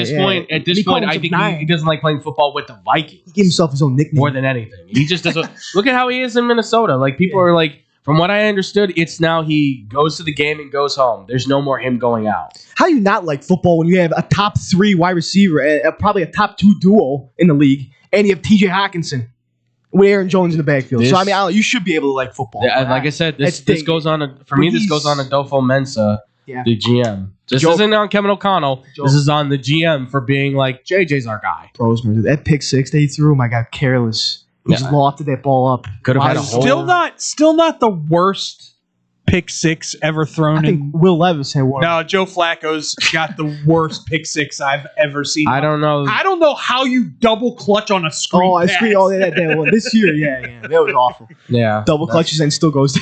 That's fair. That's fair. All right, when we come back, it's time to go off the rails, and we're going to talk about something a little strange. Going upside down? In the neighborhood. Who are you going to call? No, nothing. No. I mean, that's a better movie than whatever you watch. Stop it. Oh, stop it, Michelangelo. When we come back here on Blow the Whistle, off the rails. Oh, Curry!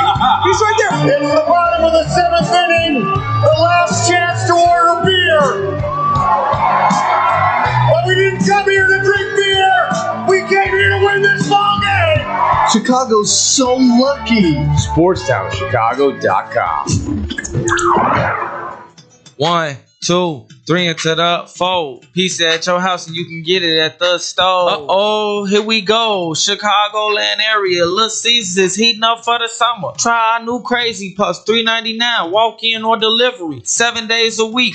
4 p.m. to 8 p.m. filled with cheesy mozzarella pepperoni pizza sauce, buttery garlic flavor drizzle, Italian herb and Parmesan seasoning, deep dish Detroit style pizza $7.99, super cheesy bread $5.99, hot and ready combo $12.99, and for your daily deals, go to LitCaesars.com. Oh, Little Caesars with our crazy puffs and cheesy dreams, you light up my soul with your pepperoni schemes. With every slice we share, with every moment we did in this piece of love affair, so you didn't hear that just here. You don't want to miss out on these delicious deals. Visit your Chicagoland area Little Caesars today. Cheese, cheese, cheese. Nobody does food better than our friends south of the border. If you're looking for delicious, authentic Mexican food in Chicagoland's backyard, check out the Topos restaurant. Try their quesadillas, burritos, or my favorite, the 3-taco combo with steak and extra chipotle salsa. Muy caliente! They even have breakfast for early risers. Topos is the highest rated Mexican restaurant in Naperville on Yelp. Once you try it, you'll understand why. Visit totoposnaperville.com for their menu, special offers, and online ordering on Grubhub. Pick up or delivery. Topos Restaurant, open nightly until 8:30, closed on Sundays, located next to the Jewel on Aurora Avenue in Naperville. Experience fresh, homemade Mexican at the Topos Restaurant. I got an affordable family-owned restaurant for you that won't cost you an arm and a leg. It's Goodies in River Grove. My Goodies order never changes. A gyros, not a gyro. Smother in sauce and hot fries on the side for less than $9. If I'm really starved, I'll add a chicken kebab to my order. Looking for more? Try a juicy cheeseburger, Chicago-style hot dogs, or a toasty corned beef meal. I can walk in 7 days a week, dine with my family, or call 708-583-1700. Pick it up and enjoy it at home. Can't stop in? Not a problem. Goodies delivers through Grubhub, DoorDash, and Seamless. Goodies is located at Cumberland, Belmont, River Grove. Goodies bring authentic Greek food to the Chicago. It's the summer of coffee at Dunkin' Donuts. To reach peak summer mode, you need your summer coffee, like a smooth new s'mores frozen Dunkin' coffee, a refreshing butter pecan iced coffee, or a sweet coconut cream pie cold brew. What could be better than iced frozen coffee on a hot summer day? Nothing. Dunkin' Donuts has all your favorite flavors this summer. So come enjoy the summer of coffee and keep cool out there, kids. America runs on Dunkin'. Price and participation may vary. Limited time offer. Looking for a great bargain? Want to find cool collectibles? Need to get fresh fruit and vegetables for the family? Come on down to Swapo Ramen. 3 great locations, 42nd and Ashland in Chicago, Melrose Park in Ulsa, with hundreds of indoor and outdoor vendors selling clothing, tools, electronics, and much, much more. Have stuff for sale? Become a Swapo Ramen vendor and turn your hidden treasure into cash. Visit their website for market days, hours, and vendor information. Go to swap-o-ramen.com. Swapo Ramen, the first name in flea markets. Blow the whistle. Going off the rails. Yeah, the train!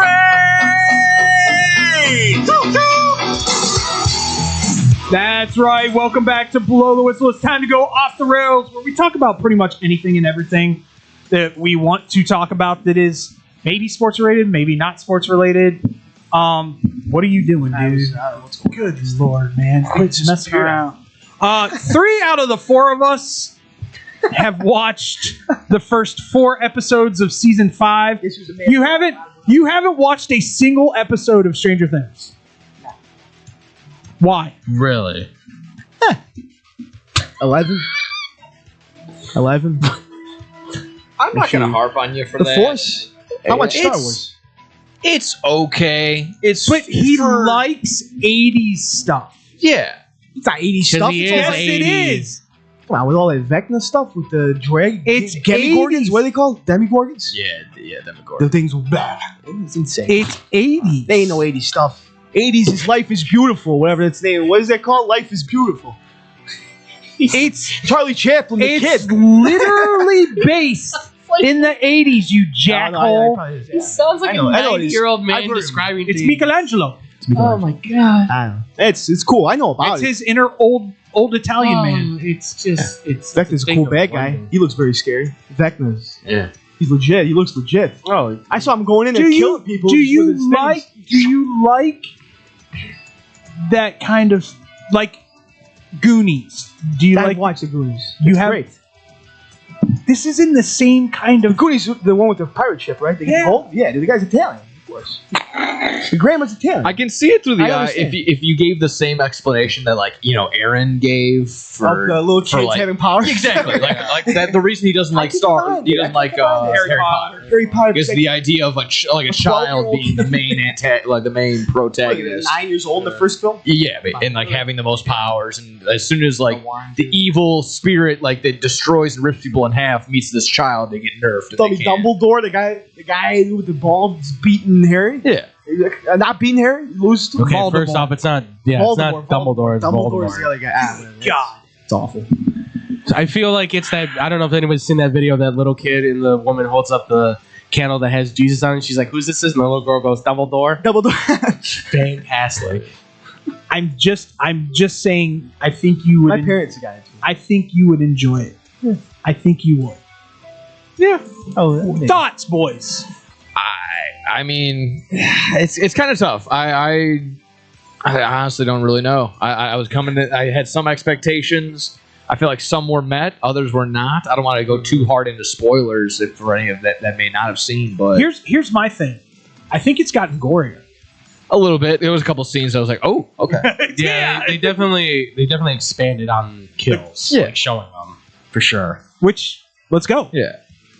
If this is supposed to be a horror-esque kind, let's get it is kind of funny. Like you'll see the scene like the guy just gets his Vecna just puts his hand through his head and like it explodes in the butt. Like they don't swear still, so like, oh shoot, that was crazy. Yeah. I just think that's kind of funny. Oh shucks, we better get out of here. Golly gee willikers. Roro Reggie. Yeah. They're not. I know it's not as clean as that, but it's. I don't know. It's tough.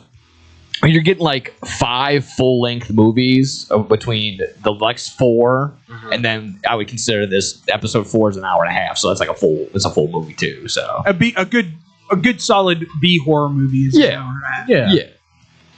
Like I said, it's I don't really know how to. I take a step back because I know it's made for children to a certain extent, like that tween area. The tweenies. Yeah. So I don't want to overanalyze it and harp on some stuff that it's kept me intrigued enough that I want to see the last 4. How's that? It was a good ending to that first slate. I think so. Yeah, I'm kind of with Nick. Like it's the episodes gave me enough where it's gonna want to keep my interest to see, because I mean I've been invested in this thing since the very beginning. Hello. So exactly. So I want to see how it does end for sure. Like I think there's just a little bit of me that's certainly been taken out of it because of the length, and that's not on them. Obviously, the COVID hit and everything. They were obviously supposed to do it sooner. A lot of it is like I look at these kids and I go, well, these now are fully grown ass adults. Like it does look like a sitcom from like CW where it's like Millie's got a kid. You're telling me that's a high school football player. It's clearly a middle-aged man who has like 2 children. Like my disbelief is a little bit, gone, but at the same time, I can still find the joy in it because I know the story they're trying to tell. I still enjoy the characters for who they are. I get where they're going with it. I'm little Sarah Connor action. Yeah, too. exactly. Like I'm loving like the whole kind of the way the plot's falling right now, and especially like the way the last episode ended. I kind of saw it coming a little bit. You can you piece everything together. You can kind of see it building up to there. I thought it might go one way. I'm glad it went this way. It's nice. It gives it a better direction, I think. But I'm kind of with you, Nick. Like at the same time, I was kind of like there's something still lost on it.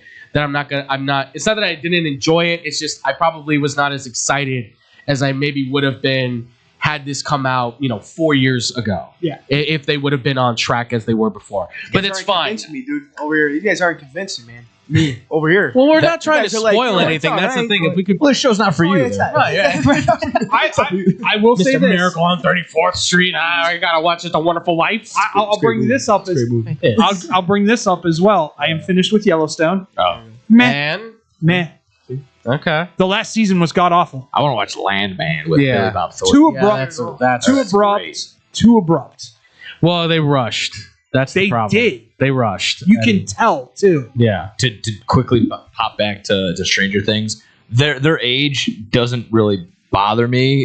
The only time I notice it is when, like when it's just a scene of like Mike and when they're going back and forth. Yeah. Mike and Will going back and forth. That's fine. Right. But then pop in Winona Ryder and they're like 2 feet taller than her. And that's not their fault. That's just Winona Ryder's a small little guy. Well, it's that, and then when they're in the high school with the other students. Yeah, that is kind of funny. Because I'm like looking in the background, I'm like, that's a child. This is a fully grown adult in front of me where the child is in the background. Like, that's what I mean. Otherwise, I'm cool with it. I'm loving it. It's still a fantastic show from my aspect. I want to see it finally get finished. I want to just be able to be like, give me the resolution we're looking for. The only thing I am going to spoil is, but this thing made me laugh for days. When Will is in that scene when he's peeking and he sees Rockin' Robin kiss another gal and he drops his soda. This kid has seen demon monsters and has been chased by basically the devil, but drops his soda and is in shock of 2 girls kissing. Like it was just so funny to me. Yeah. Like the world's been in the palm of his hands, But yet the idea of like, oh no, two gals. Oh no, it's the 80s. His Two gals. soul has been utterly destroyed, possibly left He and died right. and came back to life. Yeah, exactly. He saw the devil. He saw his own life perish before his eyes. He's like, oh no, two girls kissing. I want to touch the holding hands. Also, speaking of Will, that first episode at the very beginning, I'm really not liking this. Hey, we gotta H him down. That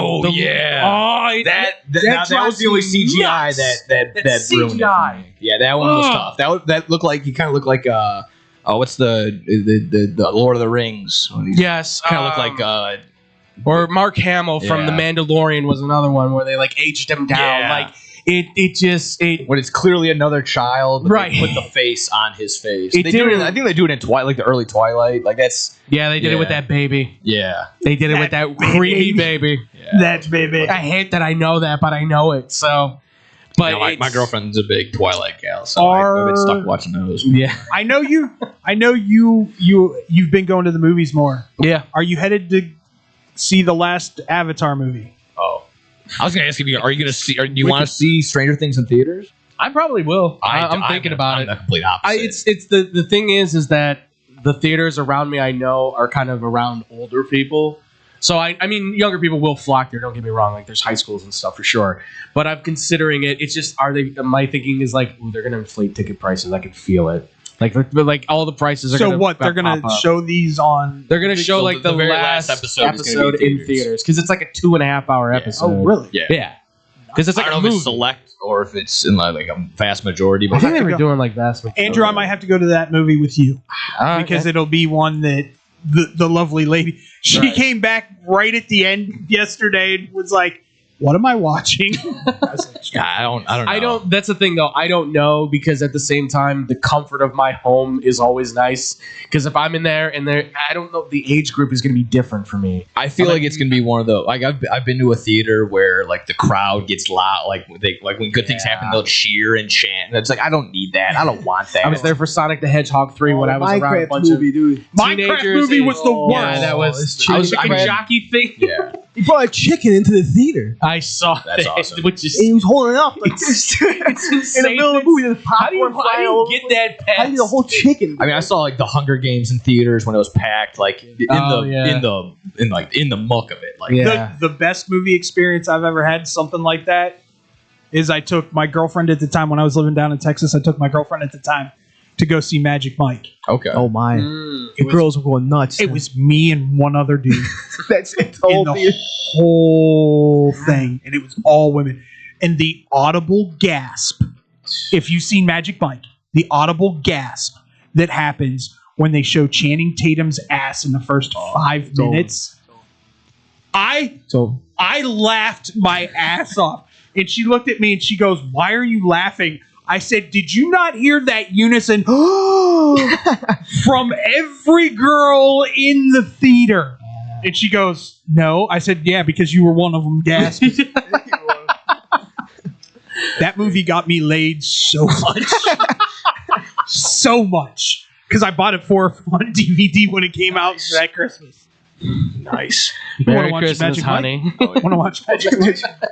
There you go. Oh, How about man. Wicked? You guys watch this new Wicked movie? I have not been. I have seen it. Yeah. You have seen it? Just thoughts real quick. Awful. Just tell me. Lay it down. I heard the whole thing already. My mom and my parents watched it. They gave me the whole summer. It's not as good as the first, I will say. It's not awful, but it's not as good as these interviews have been better. Yeah. It falls. You've never seen a helicopter before? Sorry, that's crazy. It falls flat a little bit, but I would say it's still decent. It's just the first one being as good as it was.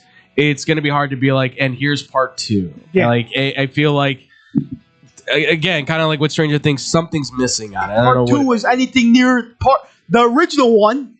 They would be great. Yeah, It absolutely. would have been great. It doesn't Absolutely. make sense. It just Wizard of Oz sucks. Stop it. Stop it. Don't let my mother hear that. When Jeff Goldblum is the most sane person on your cast, That's true. you need to You need to reflect. reflect. You need to do some internal looking because that's a real statement. these have been Grande. crazy interviews. Yeah, they've been a little. The PR team is just ripping their hair out. What's going on? Yeah, it's been It nutty. just doesn't for make sure. sense the way for the second one. No, I agree with you, and I'm just saying it's not. Oh, yeah, I got one guy on my side. I'm agreeing with you in that it doesn't make sense, but I don't think it's necessarily terrible. I just think that when you compare, it's not as good, obviously, in comparison to the first, which makes it look terrible to a lot of people. But I don't think it's really all that bad. You're also not a theater person. Oh, I am. I like the theater. You like the theater? Yeah. Peter Pan? I've worked in it before. You watched Peter Pan for half an hour? Dude, I was in Guys and Dolls, and I was in Les Miserables.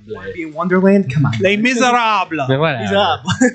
I was always background work, extra kind of guy that did that. I did Big Julie when I was in Guys and Dolls. I was one of the main characters. I had an Italian accent, believe it or not. Italian accent? Yeah, Italian Chicago, yeah. Dude, Hispanic, I had to say, Italian, where's the crap game at? Like, I'd be that guy. I could do Hispanic accent, you could do Italian. We do the same thing. We understand each other. You're absolutely. We understand. I understand what you're saying. Tell me a sentence. Tell me a sentence. Give me a word for you now. Give me a word. I'll give you the Greek meaning. Tell me a sentence in Spanish. I'll say it right back to you. I took AP, dude. Come on. I'll repeat it. I don't care. I'm not gonna dance for you. No. What's that? So it's not asking ethnic. Anything else that you've gone out and seen? I did. Oh, wait a minute, Nick. Before I forget, because Yeah. it just popped into my head. Thoughts on Rhea Ripley's Terrifier mask? Oh, that was cool. I like that. And awesome. She has been confirmed she's in Terrifier 4. Oh, nice. There we go. Sweet. I think the added little detail I liked was the flowers that were on her thing. Like those, when he puts on the sunflower glasses, those little sunflowers are kind of like draped. I haven't seen any of the Terrifier. Oh, movies. you need to. I know. Dude, I've been so, told. Oh my god. I've been told that it is the epitome of B horror greatness. It's perfect. It's the clown, right? The clown guy with the Yeah, absolutely. It's dare to say it's like the new Freddy Krueger. Like that's your horror guy or slasher dude, whatever they say. All right. No, I saw Predator Badlands. Heard that was phenomenal. Awesome. John Great. said John Norton, by the way, our film emphasis instructor, said that his only problem with it was that they made the Predator a good guy. Yeah. I heard it was a little bit too kind of slapstick comedy between the Predator and like the person that's on their back, basically. Like, they use her as a backpack. It was very kind of Marvel, like Takai, what's his name? The guy that does like all the Thor movies. Like it's always like that blend of like action with comedy kind of stuff. I also didn't like the fact that they made the Predator talk. It just kind of took me out of it. But the action in there is great. The world they set up, I think, is fantastic. Overall, I thought the movie... How was the CGI? It was seamless, honestly. All right. To me, it adds on to another element of the Predator movies, which I'm really hoping can somehow carry what Alien needs to start doing. I need Alien to get back to where it was, because I know there's all the talks now swirling that they want to get back to an Alien versus Predator. Wow. They want to try it again, and they want to do it right. And I'm honestly, first one ain't too bad. It's just of its time. It's 2006. Try it now, you might be able to get something. And then the other one I saw was Now You See Me, Now You Don't. 3? Yes. It's technically 3. Huge fan. I like them.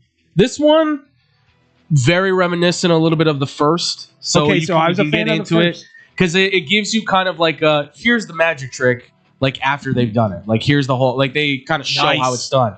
So it's a little bit of like the Ocean's 11 mixed with, what do you want to call it?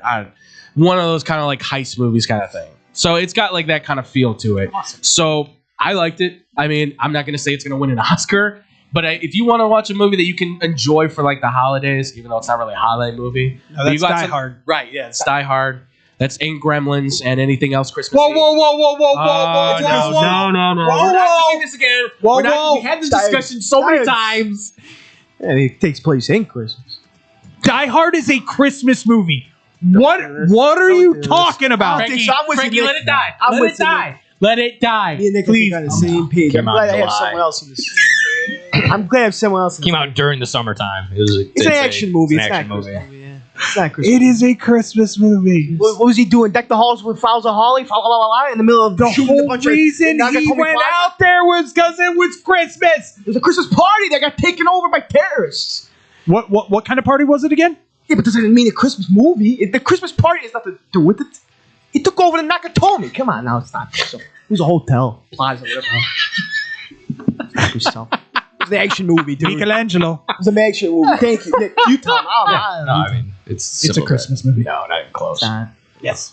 No. To each his own their interpretation. So not brand Andrew, new. You haven't piped in. I passed. He thinks it's a Christmas movie. He thinks it's a Christmas movie. I think you could listen. I think Gremlins is a Christmas movie because it does happen at Christmas. Yeah.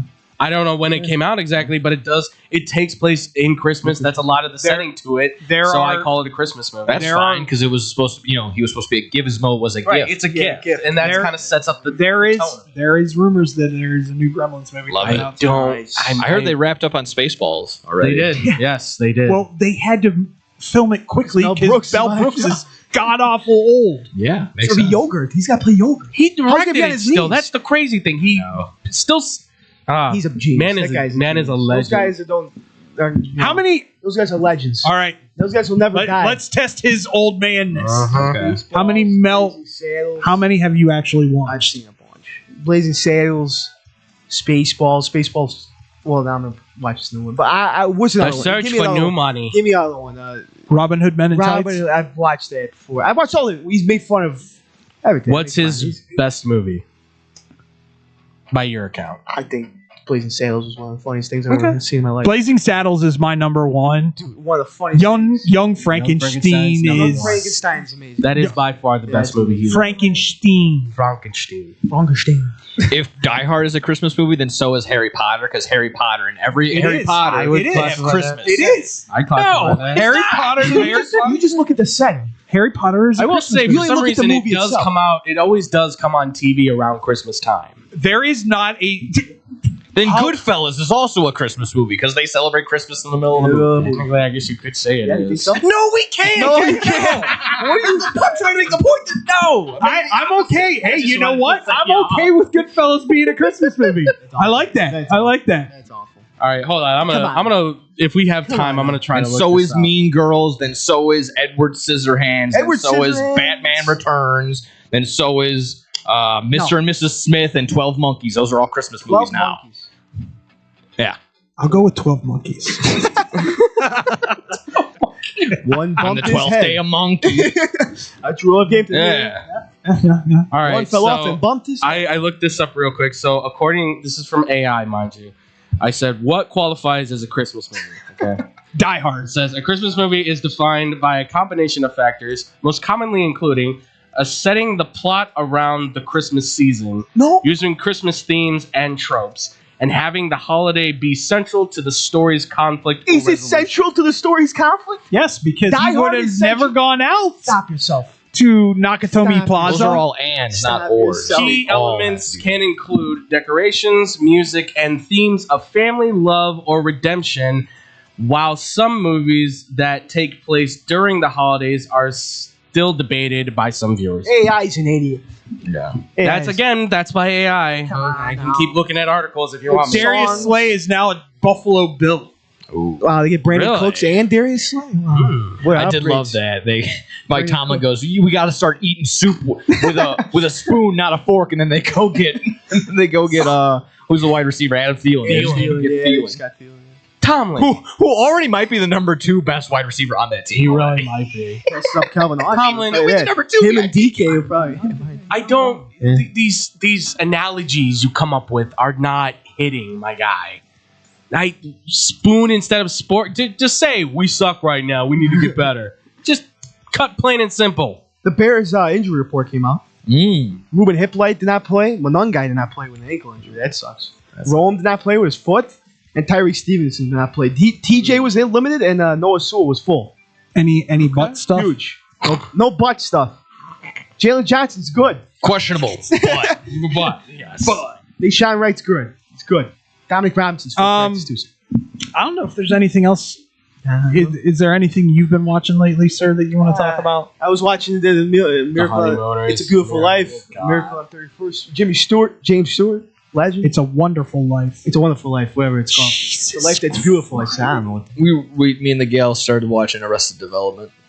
Oh, nice. Show I could never get into. Really? Yeah. This is your first time watching it? Is it too dry for you? I don't know what it was. It just never, like, there are those shows that. Oh, by the way, it's a very niche comedy. It I would is. say. Yeah. February 26th. I just like that they're quick. They're like 20, they're 20 minutes long. It's February 26th. It's all I'm looking forward to when it comes to sitcoms. Yeah. What's out with that? Scrubs is coming back. Oh, okay. Scrubs revival. Although early That was my comebacks brother's on favorite it show. already kind of say people are a little bit kind of miffed with it, I guess. Which that happens all the See, time. but once again, it's a different generation. That's- Our generation are going to get the jokes and understand it. The people that haven't watched it on Peacock won't get the jokes. Have you guys been watching The Paper at all? I heard it's The okay. Office, right? The Office. I heard it was okay. Oscar's the only one that's in it, right? He's the only returning guy from The Office.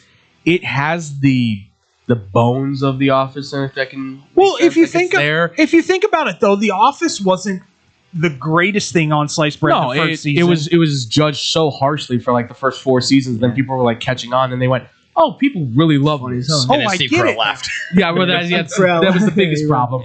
But this is one where everyone got around to it. you can. It felt like they rushed something they could have slow burned a lot, like The Office, because I don't want to spoil anything, but like everything kind of that you got within, I would say, what, a 3-4 season span, kind of just got sped up very quickly. Smushed. Yeah, they just smushed it into 10 episodes, and I was kind of like, or whatever it is, 12 episodes, something like that. I still got to watch Twisted Metal season 2. Come on, guy. This is your Whoa. My phone fell on. It's my bed. Totally my bed. Off the rails. It's off the rails. Dude, you've got they're bringing in all the classic people from Twisted Metal in this, Never like played all the the game. video games. You know I'm not a I know huge you're gamer. not a huge gamer. You're a Mortal Kombat guy more than Gamer? anything. You don't like playing games? Like I will literally. I'm a Twisted Metal fan, so I love it. I've seen all my favorite characters. You want my favorite game of all time? Yeah. All time. Super Tecmo Bowl. Okay, I agree. It's for good. NES. Yeah, Nintendo. I would go number 2 is PGA, any PGA Tour game, because I think I could go and actually compete in those tournaments. You should play Retro Bowl on your phone. Retro Bowl's good stuff. stuff. It's a little like 8-bit game. Yeah. And you could be, the Chicago team. They don't put the names of the It's teams generic in there, but I have to have room on my phone. oh, it's worth it. I got What's it. I got your it. new phone. I got to And get it's a new only phone. $1 to buy the rest of it. So. Yeah. Remember Madden Mobile, dude? That was great. I used to have the Mobile. retro 80s app, and I used to play track and field. Oh, jeez. Oh, it was so good. It's good. What you God. You start off. No, you start off in 100 meter Yeah, sprint. 100 meter dash. Yeah. Then it goes to the javelin.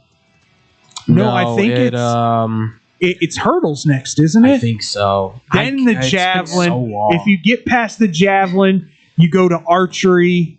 Archery. And then after archery, it's the high jump. It was it's. Oh, you had the triple jump in there somewhere Yes, too. it had Oh, all it's like just a lot of the solid. Okay, classics. that's pretty cool. Yeah, of for track and field, but It was the Never the got into sounds. Never The got sounds into though. You never got into that classic. Madden. Never Madden.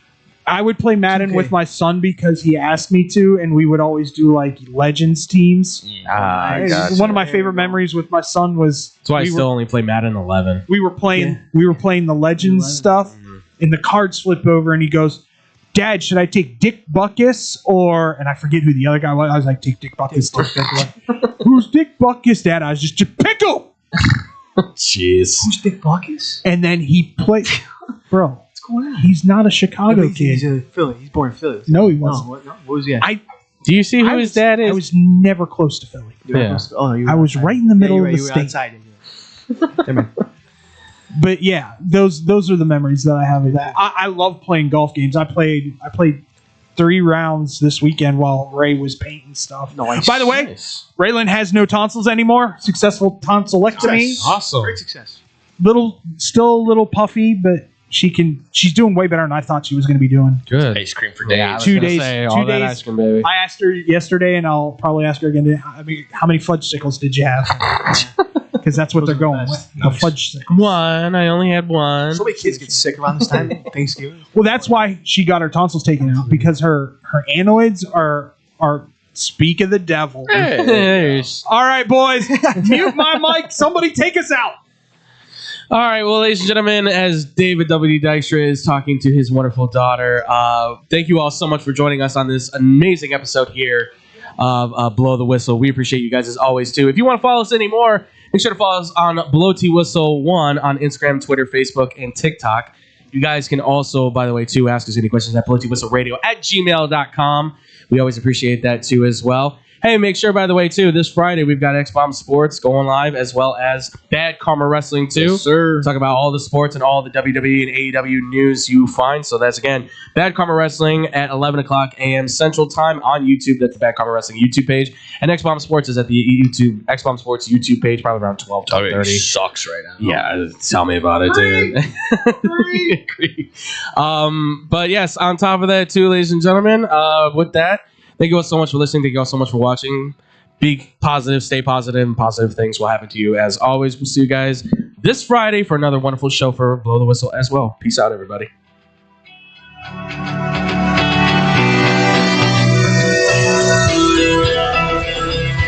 Thank you.